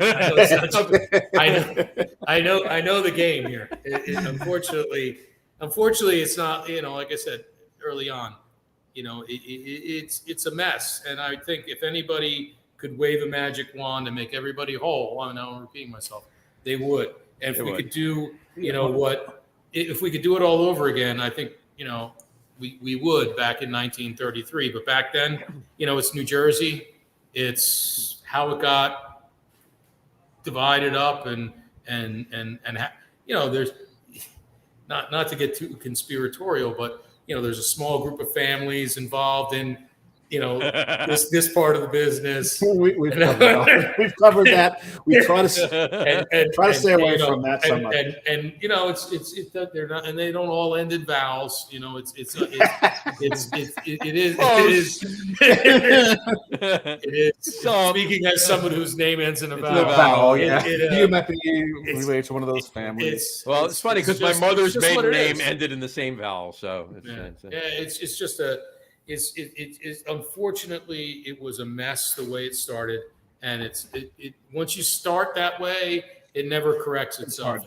And because people, like anything, you think the liquor licenses in Morristown and all the hot neighborhoods, Ridgewood, Montclair, Princeton, you think they're ever going to go down in value? Never. No, every day they go up. Doesn't matter. And the other. So how do you deal with that? How do you deal with somebody who's got 5 of them? And a lot of and I as much as I'm jealous of somebody that can have $5 million licenses, right? And not only that, they still deserve to preserve the value. No, absolutely, I agree with that. But on that note, they can have 5 of them. Yeah. You can only have 2. Yeah. Well, really, I mean, yeah. If you're doing your job right, you only need 1. I mean, well, of course. The guy in Newark does their breweries 12 million barrels. Yeah, he's only got 1. He's only got 1. He's only got 1. I think he does more volume. And they're very generous with opening up to craft brewers pre-pandemic. We went there and learned that in 1 8-hour shift in their 2 brew houses, they produce more than our annual volume. Yeah. So, and they do it with less people. When you say our annual volume, you don't mean Ramstein, you mean New Jersey. Yeah. Well, no, I mean Ramstein. They do. I think they do something like 8,000 barrels of beer or 7,000 barrels of beer. Oh, okay. I thought it was more than than an 8-hour shift. I thought it was more than that. It's 2 people in the brewery, and so. Make a long story short, it's just how it all kind of works fundamentally. But I mean, I wish these new guys well, and I know this is a touchy subject, and I come at it from a different perspective, and I might sound a little bit off in my perspective, but when you look at it from the other side of the table, and that's the side of the table you need to be on if you really want to change the rules again. To have some parity with the wine industry, to have some more, privileges and flexibility for your own retail side, you're not going to do it without their buy-in. It's not going to happen. Not going to happen. And I don't want to be a naysayer. I'm just telling you what I learned in 2010. Well, it's realistic. Yeah, of course. There's one phrase I've been bandied about a few times during the show when talking about the subject, and that is common sense. And along those lines, this is my final parting shot on this topic, is that if you're the ABC, your job is to regulate alcohol. The only segment of the alcohol business in New Jersey that you're really regulating hard is beer, which of all of the alcohols created in the state are the lowest alcohol content. Yeah. So distillates, wines, ciders, meads, no offense, Sergio, they all have a higher alcohol content. So if you're really interested in regulating alcohol and its consumption in the state, why are you picking on the segment that creates the lowest alcohol beverage? Well, a lot of it has to do with economics. It's not about, it really isn't about, how many bottles of booze more than, I think they just look at who's being excluded from the industry, the trade, right? So if it's, I think in terms of volume, beer is probably your biggest volume generator. I was going to say that beer is the only one of those that could probably flood the market, unlike the others, right? Right. Yeah, you're not going to corner the market with a cider or a mead or any gin. any of the handful of distilleries, or I mean, there's a lot of great wineries in New Jersey too, but they're not moving the volume of wine that some breweries do. Or distillates. I mean, when you look at it, a good moving craft beer, and I hope not just us, but a lot of our contemporaries in New Jersey, you're looking at moving a half barrel of beer in 7 to 10 days. That's 15.5 gallons. You're not moving 15.5 gallons of gin in 10 days. No. I mean, that's just the reality of it. And so, and if you are, show me the vaudevillian. right. So, and it comes down, I think, to, the history of how, remember, Anheuser-Busch had Anheuser-Busch wholesaling in New Jersey for a long time. I'm not sure if they're still involved with one of the guys in Bergen County, but they used to have, they all got bought out. Like, they all got Northern bought out, Eagle owns right. There was Jersey Eagle. There was all these other Eagle, quote unquote Eagle. So, all of that, like I said, all that goes back to and this business. I tell everybody that wants to be in this business, and everybody that goes out to sell beer and do beer talk like you and I. It's about relationships. Oh, well, yeah. It's a relationship business, which is huge. Great. But if you piss somebody off, you're going to feel what it's like to have a pissed off partner in a bad relationship. And so I come at it with that perspective, hopefully shedding some light and giving some direction to the new guys out there and saying, I get the frustration and the desperation in some instances, especially if you put all your money, your life savings into opening a brewery, which is what I did. And you see this disparity in regulation and opportunity. Just take that frustration and put it in a productive way, not in a way that's going to kind of alienate yourself and just be wasted. The Clash always says anger can be power if you know how to use it. And that's really what it comes down to. That's perfect. Nice reference. Yeah. There you go. And that's a perfect way to finish this particular soapbox, if you will. There you go. No, this was a ribald discussion. It was awesome. It was awesome.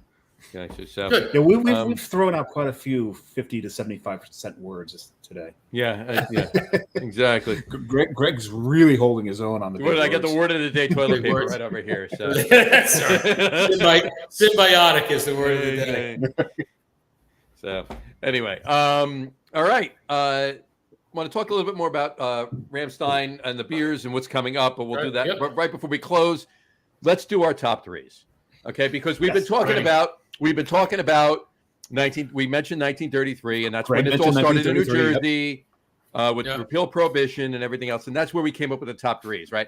When Dave and I first started doing the podcast a couple of years ago, it was just he and I before we started guests. We came up with a top three list: 33, 2 threes, top three. There you go. Plus the top 10 would take too long. So anyway, because we don't stick to three anyway. It's hard to stick to three to begin with. So, all right.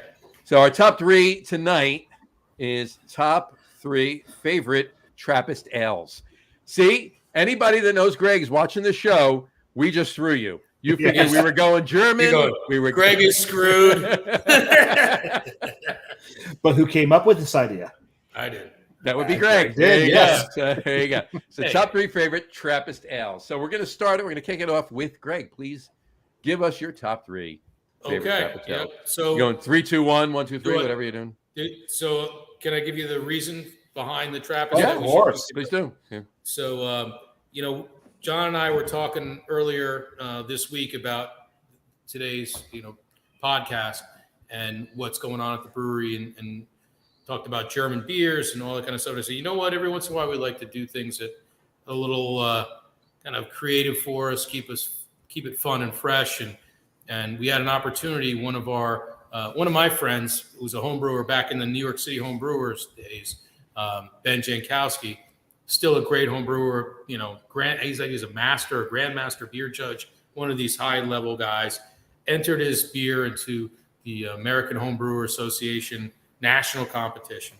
And he called me before the results and he said, look, if I medal in this, I get the opportunity to enter into the Pro-Am, tournament for the GABF. Would you be willing to brew the beer for me if I win it? And I'm like, Ben, that's freaking awesome. Of course, didn't even think about asking him what beer it was. I'm like, Ben, that's fantastic. You get that done, and we'll brew the beer for you. Absolutely. Sure enough, he goes ahead and wins the medal for his beer, and he calls me up, all excited about winning the medal. And then we got into the Pro-Am. So what kind of beer is it, Ben? He goes, it's Belgian pumpkin ale. And I go, Belgian pumpkin ale? Do you know who you're talking to? Belgian pumpkin ale. So it's made with Belgian pumpkin. It's made with West Mall Trappist yeast. And we went ahead and brewed it almost a week ago tomorrow. So that kind of inspired the Belgian, we had to go and taste some Trappist ales and refresh my palate and memory of how really delicious they are. Sure. And that's why I said that. So hopefully you'll forgive me for that. But oh no, we're excited for this. Not at all. Are you kidding me? Okay. So I actually want to try it. So and you will. We'll have I think a couple kegs are going out to the GABF, sure, and the rest of it's going to be sold exclusively here at the tasting room. So when you come in for Oktoberfest, which we're doing on September 10th, there'll probably be a handle on for that too. Good. So so our Oktoberfest debut is September 10th, 2 to 5. Free samples and free admission. We're just giving everything away. Only if you take the tour. That's it. Only if you watch that monitor right over. You guys, you and your viewership are completely. We're covered because we've watched the whole show. You have 3 years of qualification now. You're good. We've seen it at least 15 times. Cycle. Anyhow, so my number 1 is Chimay Red Brown Ale. Nice and plummy, delicious. That's my number 1. Number 2 is West Mile Triple, which is the yeast we used for this Belgian pumpkin ale, pumpkin spiced ale, and it has pumpkin in it, which is even more. And number 3 was a beer that taught me a lot of lessons about giving beers second chances. First time I ever had this beer, a lot of hype around it, hated it. Absolutely awful. I had a bottle of it. Tasted like, I remember tasting as unpleasant as horse blankets can be. Really just off. Everybody around me was, revering and how wonderful it was. It was about 10 years later I had it again, and it was fantastic. I think it was one of those things where if you get a beer isn't the lesson I learned, if for some reason you get a beer that's really, really off, it's probably damaged somehow, and don't write it off. Give it a second chance. And I did, and it was fantastic. So Orval was the third one that I selected. Very nice. Very nice. There it is. There's the one crossover into my list right there. There you go. Is Orval. And I know what you're saying. I've had it before where it's like, I've had it quite often. The first time I had it, it was absolutely fantastic. So the second time I had it and it was off, I knew it was off. Yep. Also, the thing with Orval, if you get it too warm, it doesn't throw the way it throws when it's at that right temperature for Orval. You got it at the right temperature, you get a little bit of like citrus in that beer, and I just absolutely love Orval. So I don't have a 3-2-1. It's just my top 3. But since you mentioned Orval, I'll give 3 others. I'm actually going to go with the Whale of Wales, the most sought after. When I finally did get my hands on one, we're talking about West Veteran 12, of course. I already typed it in because I knew where you were going with that. Right where I was going with that one. That's a special beer. Does it deserve the title best beer on the planet? No, I'm not sure that any beer deserves that title because all beers are different and everyone's going to taste them different. So I don't know that you can ever put that title on anything, but that was a special beer. Another one I got to throw up there is, and I love this beer because it was the first Trappist I ever had, and this is our beer. It's like Orval. We're a Trappist brewery. We've got one beer, and that's Corson Dunk. Oh yeah. I love the maltiness of Corson Dunk. It's a little different than the others. Really enjoy Corson Dunk. But my number one, and it's probably going to be Johnny's number one because we've talked about this before, and that would be one of these days. I'm going to have to go before you, so Yes. you could just repeat my number one as your number one, and that'll be Rochefort 10.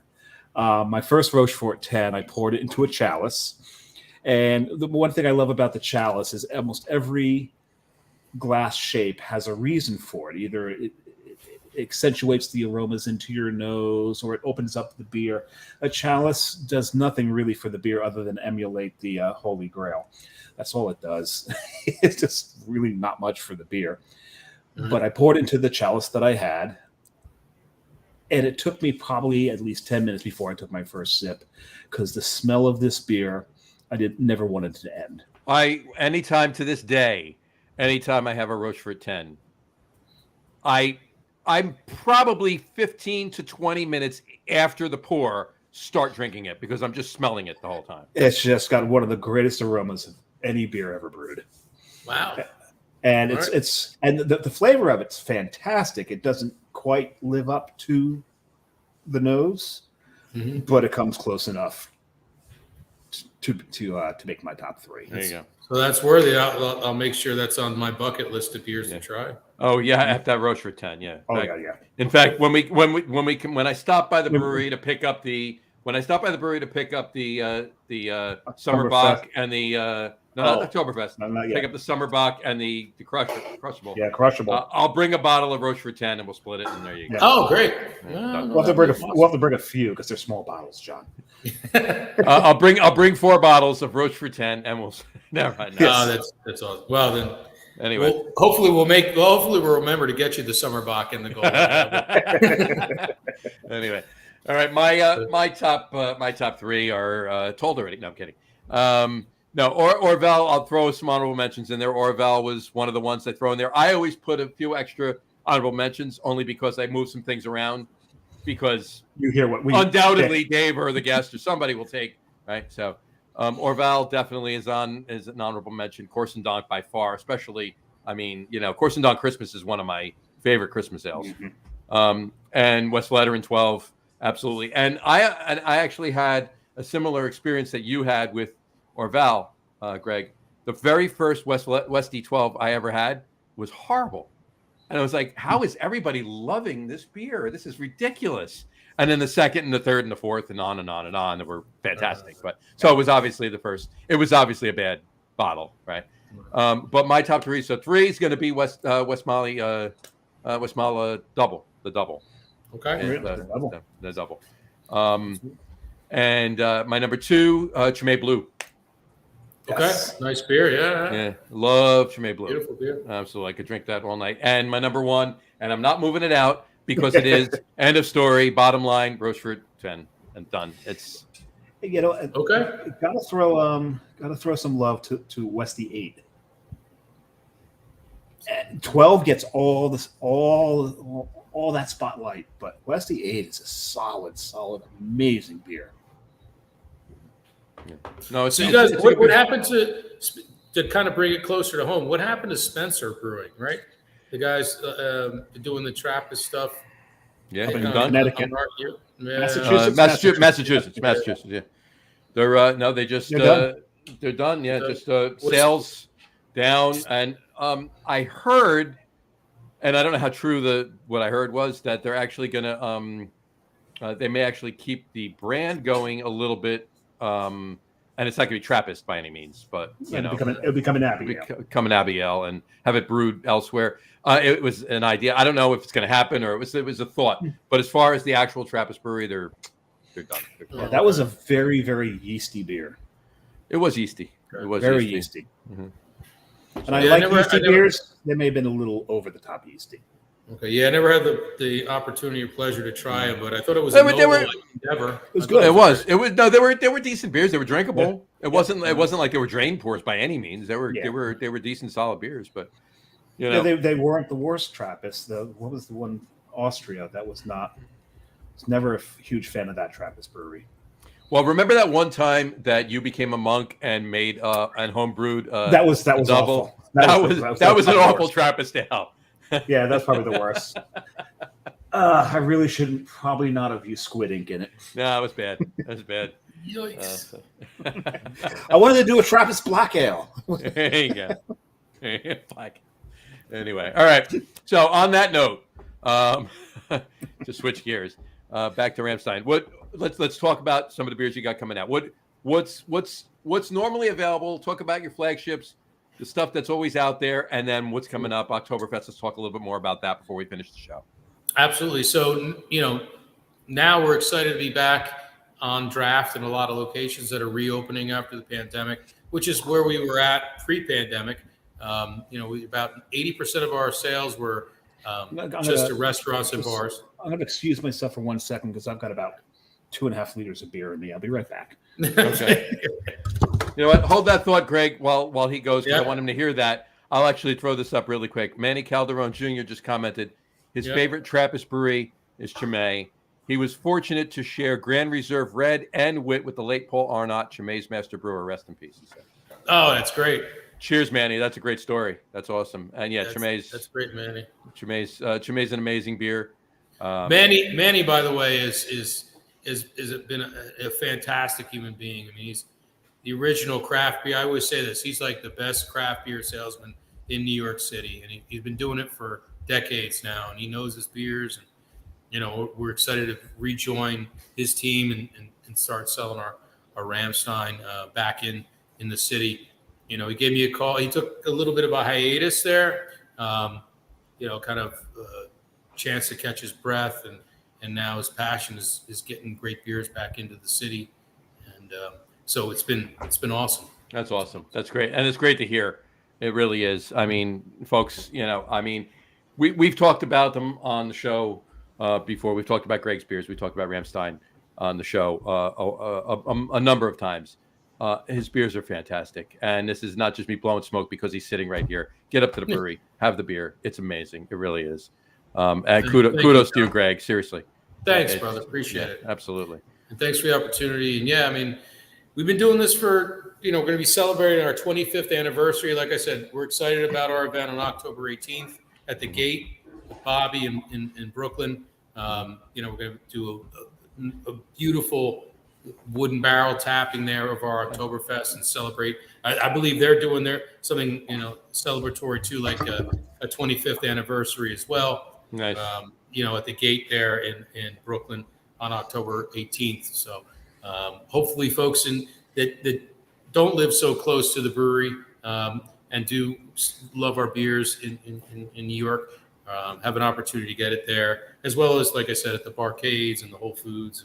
Sure, absolutely. And then one other event we'll do is September 24th, a little further out on Long Island for our other extended family out there at Capitol Beer Depot in Huntington Station. We'll have our beer there on September 24th.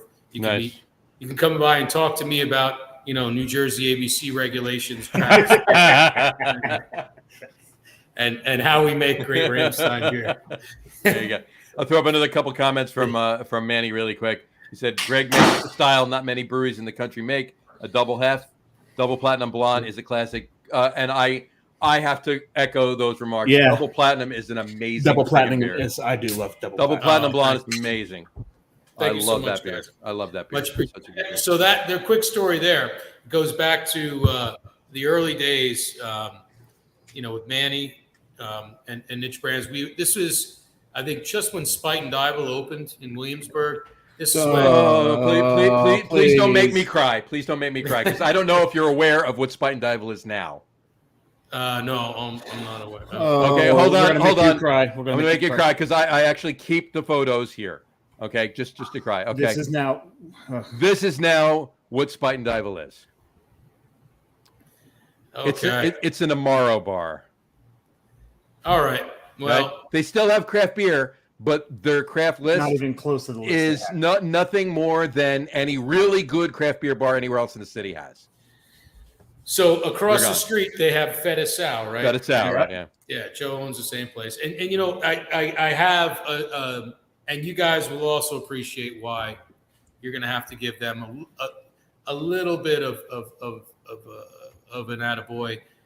So I'm sitting at the bar with Manny Calderon, Joe, and one of I guess the owners of Spite and Dival. I don't really know his name.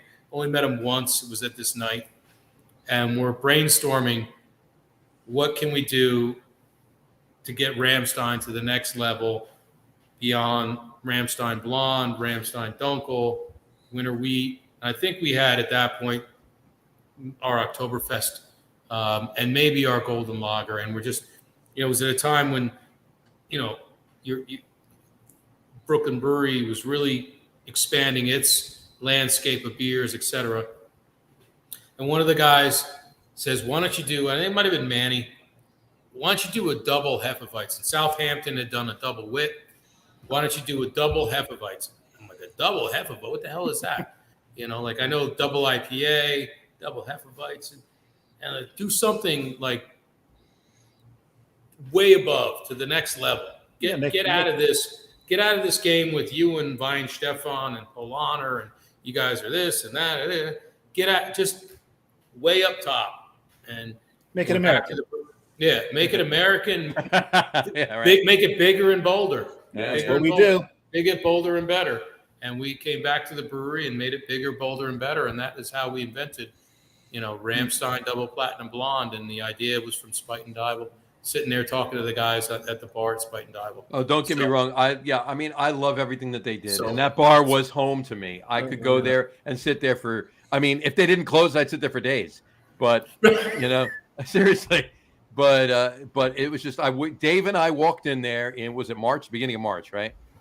I think so. Matt and I went over and brewed with the guys over at Strong Rope. Then we went up to, met everybody else at Grimm. I knew there's an event that sparked it. Yeah, we went over by Jesse at Interborough, and then we said, we got to go to Spite and Dival. So we walked into Spite and Dival, had no idea what happened. And it only started last October.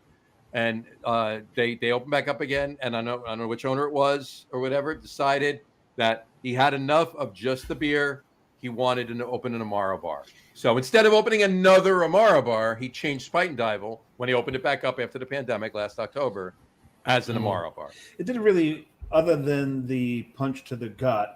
John was already dealing with a punch to the gut because he got a bad veggie burger. I had a bad veggie burger that day because we went to a burger place on a Friday and he's a during Lent. Lent. So I didn't have the burgers. I'm glad we selected the Trappist beers today, John. It's good. But I will say, I don't want to bash Joe too much, but I will say he's been really good to us. And Feta Sal, they made us reach out a little beyond our comfort zone and make a Rauch beer, another beer I said never to. So have you brewed it since, and are you going to brew it again? And let me know, because Dave and I will be there. I'll pick them up. Well, the whole thing about Rauch. Go talk to Manny. And if you go on, there's a Facebook page. What do we talk? Rauch beer. This week in Rauch beer. Yeah, this week in Rauch beer. So Manny just said Joe Carroll, owners by He has the Carroll Group. Joe Carroll. You mean the this, brain behind Double Platinum Bar. This page right here? You can almost see this. So you could search on that page. Brian Case was here. He tried the beer and he said it was one of his favorite Rauch beers. And Manny has a few kegs kicking around. I know we did a couple barbecue events in the city with it. We'll probably do it again. It's a beer I said I'd never do because I was concerned there wasn't enough people that were going to reorder it. And how big of a batch did you do? We did it. We did a 15-barrel batch, and we balanced it. It was our Maybach foundation, and then we used some Weyermann, beach smoke Rauch malt as well in there. So you had a delicious combination of Maybach and smoke malt. Wow! And it finished, nicely as like a little caramel. So it gave you an opportunity to have another. Like I've been to the Schlenkler Brewery, I've been to Spezial, and those beers are full throttle, Oh yeah. Oh yeah. You take a sip of one of them, and then you can blow smoke out of your mouth after you Right. swallow. The, I didn't think that made sense for us. So we did as we always do, dimensionality in our flavor composition. So and it went really well. So Feta Sal was the inspiration for that. Don't have to. You can have an Amaro after the Ralph beer. So But one go thing, to Feta Sal. the funny thing is I actually really like Amaro. I just really liked what Spite and Dival was. So if you could have given me both, I'd have been happy. Okay. The thing about Rausch beer today that I can't understand is that this was a maligned style for the longest time. It was not a very popular style, and we're seeing a rise in the popularity. So this week in Rausch beer, is it just latching on to that wave, or did it create the wave? We'll have to ask John Hall. Well, we know what John Hall will say.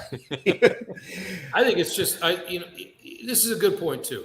Like one of the other things I would love to see going forward, like you guys have your question series and all that kind of stuff. But what the next thing I would love to see in craft beer would be beer appreciation seminars, like what took place back in the day when we were home brewers and you had to study the styles and appreciate, because when you study them you appreciate them, right? Yep. You know that the Rauch malt came from supposedly from a fire in the malting company, and they had the floors that would dry the malt and the smoke got up and blah blah blah, and you learned about all these different styles and what makes a style and how to play off of it and all that kind of stuff. I think a lot of that's lost. We make an IPA now, which you guys know about, our Spin IPA, Sure. Which is our spin on an IPA.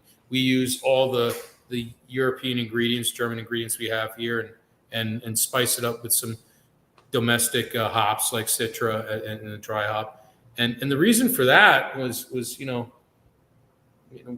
the people just are kind of got blinders on for what craft beer is. Yeah. If it's not an IPA, it's not beer. Yeah, and we've all seen that. I think we break that by doing education. Yeah, I agree. Agreed. Put up Manny's comment. Yeah, I got to throw that up there too. I've got a comment on this because Manny, you're competing with the Oktoberfest at Ramstein. Well, I got to ask though, Manny, please comment in. I told you, symbiotic relationship. Right? Yeah. Manny, is the event at Pig Island during the day or is it in the evening? So maybe we'd be asking that. So Dave and I go to Oktoberfest and then leave there when it's over at 5, or maybe we get out of there at 5:30 or so. And then come to Staten Island to Pig Island. Is it feasible to do both? Is it feasible to do that? What's the timing on that? So let us know. All right, not just Dave and I. Can everybody do that? Anybody. Can we all go? But let's all go. We're going to go. Or you can or you bring the whole crowd with you. Bring everybody. Exactly. We'll all go. Holy, Greg's coming with us. We're all going over. We're all going. Why not? When the event's over, we're just going to shove Greg in the trunk. He said, "Yes, do both." You got it done. Of course. That's the right answer. That's absolutely the right answer. Yeah, I'm just worried. Is the Rausch beer going to run out? Whoa! No, but you can't do this. He's okay. So noon to 4, we can't. It's noon to 4. Well, then so we got to do noon until maybe noon 2 there, and then go up. So if someone's got to change their time. So here it is. If you're on the other side of the Hudson River and East River, go there and do that, and then come see us for Oktoberfest. Otherwise, come see us on the 24th of September at Capital Beer in Huntington Station. We'll have Oktoberfest there, and then at the Gate in Brooklyn on the October 18th. October 18th. We'll definitely have October. Yeah. This really all depends upon how much of a fan you are of Rausch beer. Yeah, and I think some of the barcades, like I said, Paul has been awesome for us. He brought it in. So if you go on Untapped or Beer Menus or some of those sites, you'll see where it is. It's very limited. It's just to those. It was just exclusively to Manny and Niche and his his contacts. Fair enough. All right. And that's a new market for us that we're excited to be a part of. for Oktoberfest season. And we're available, basically from Poughkeepsie to just north of Atlantic City, from Reading, Pennsylvania, and now with niche brands all the way out onto Long Island. Long Island, that's great. That's a great territory. That's really good, Greg. I'm very happy for you. That's awesome. Throw up Manny's last comment. He says it's a half. I'm assuming half-hour ride. I guess that's what it is. It's a half-hour ride. But the reason I'm throwing the hour word in there. I'm sure that's what he meant. So. I think so as well. But the reason I wanted up there is just because. Well, it depends. It depends too, because through the area of New Jersey, depending on what's going on, it could be a half an hour ride. It could be a 4-day ride. Yes. So, the only reason I actually put that up there is Manny's got great hair. Look at that haircut he's got there. let me throw that. That's Look awesome. at that. It's Yeah. perfect. Yeah, look at that. He's a sharp guy, man. And we've circled back around. We're back to sexy. So, all right, and just to tease everybody, when's Winter Wheat coming out? I don't know. I know it's August. You don't. All right, give me the month at least. You don't know a guy? You should know. You got to stay tuned, man. Hold on, he says It's it's a Puerto Rican thing. He said there. There we go. Cheers, Manny. That's great. And it's That's great. absolutely. So, all right, so no vet. There we go, man. There you go. So the seasonal schedule for us is we typically debut our beers on the second Saturday of the beginning of the season. So September 10th, debut of our Oktoberfest here. So it'll be Cans November and 12th. kegs and growlers. Yep, November 12th. Right. You are, John. For the Winter Wheat, Icebox really is a function of Mother Nature. Yeah. So if she smiles with us, we'll hopefully have it sometime in January. Usually it's like right around MLK weekend, which is good because you need the extra day to recover. Yeah. And Dave and I will be there. Dave and I will be there doing a live show from. That's awesome. There during when the Icebox release. We got to figure that one out. So. There we go. That'll be great. And again, just look for our beers, throughout the tri-state area now, both in bottles, cans, and on draft again. And we're excited to be back in all these wonderful stores and locations. And thank you guys so much for today. Really. Absolutely. Thank you for coming. I really appreciate it. Everything. And good luck with everything. And we will see you definitely on the 10th. I will probably see you before. And I'm not kidding. I will see you before. He's going to stop up and one more. Don't forget social media. Follow anybody who wants to know up to minute stuff. Follow us on the social media stuff: Instagram, Facebook, Twitter. We'll post all your social media stuff up on the Facebook page and on our website for you. By tomorrow morning we'll have it all up there. So anybody sees that on our stuff, go right to yours as well. So. Great. All right. Beautiful. All right. Well, on that note, we'll wrap everything up for today. We want to thank everybody for watching. Greg, don't go anywhere when we're done. We'll talk for a second. Don't just sign off. We want to thank everybody for watching. And for those of you just listening to the audio podcast, thanks for listening. Don't forget to visit our website, www.lagerroom.com. That's LAGERROOM.com. And please remember, like us and follow us on all of our social media. That's Facebook, Twitter, Instagram, and, of course, our YouTube channel. All of them are at The Lager Room. Remember, we go live with a video podcast on both Facebook and YouTube every Tuesday night around 6:30. And for those of you who just want to listen to the audio podcast, you can do so. You can't bear looking at us. Yeah, if you can't bear looking at us. You can do so on Apple Podcasts, Spotify, TuneIn, Stitcher, Google Podcasts, Amazon Music Podcast, and iHeartRadio as well. And if you haven't done so already, please subscribe to one or more of those feeds, and you'll never miss a show. Again, thanks for following along with us. Have a great rest of your week.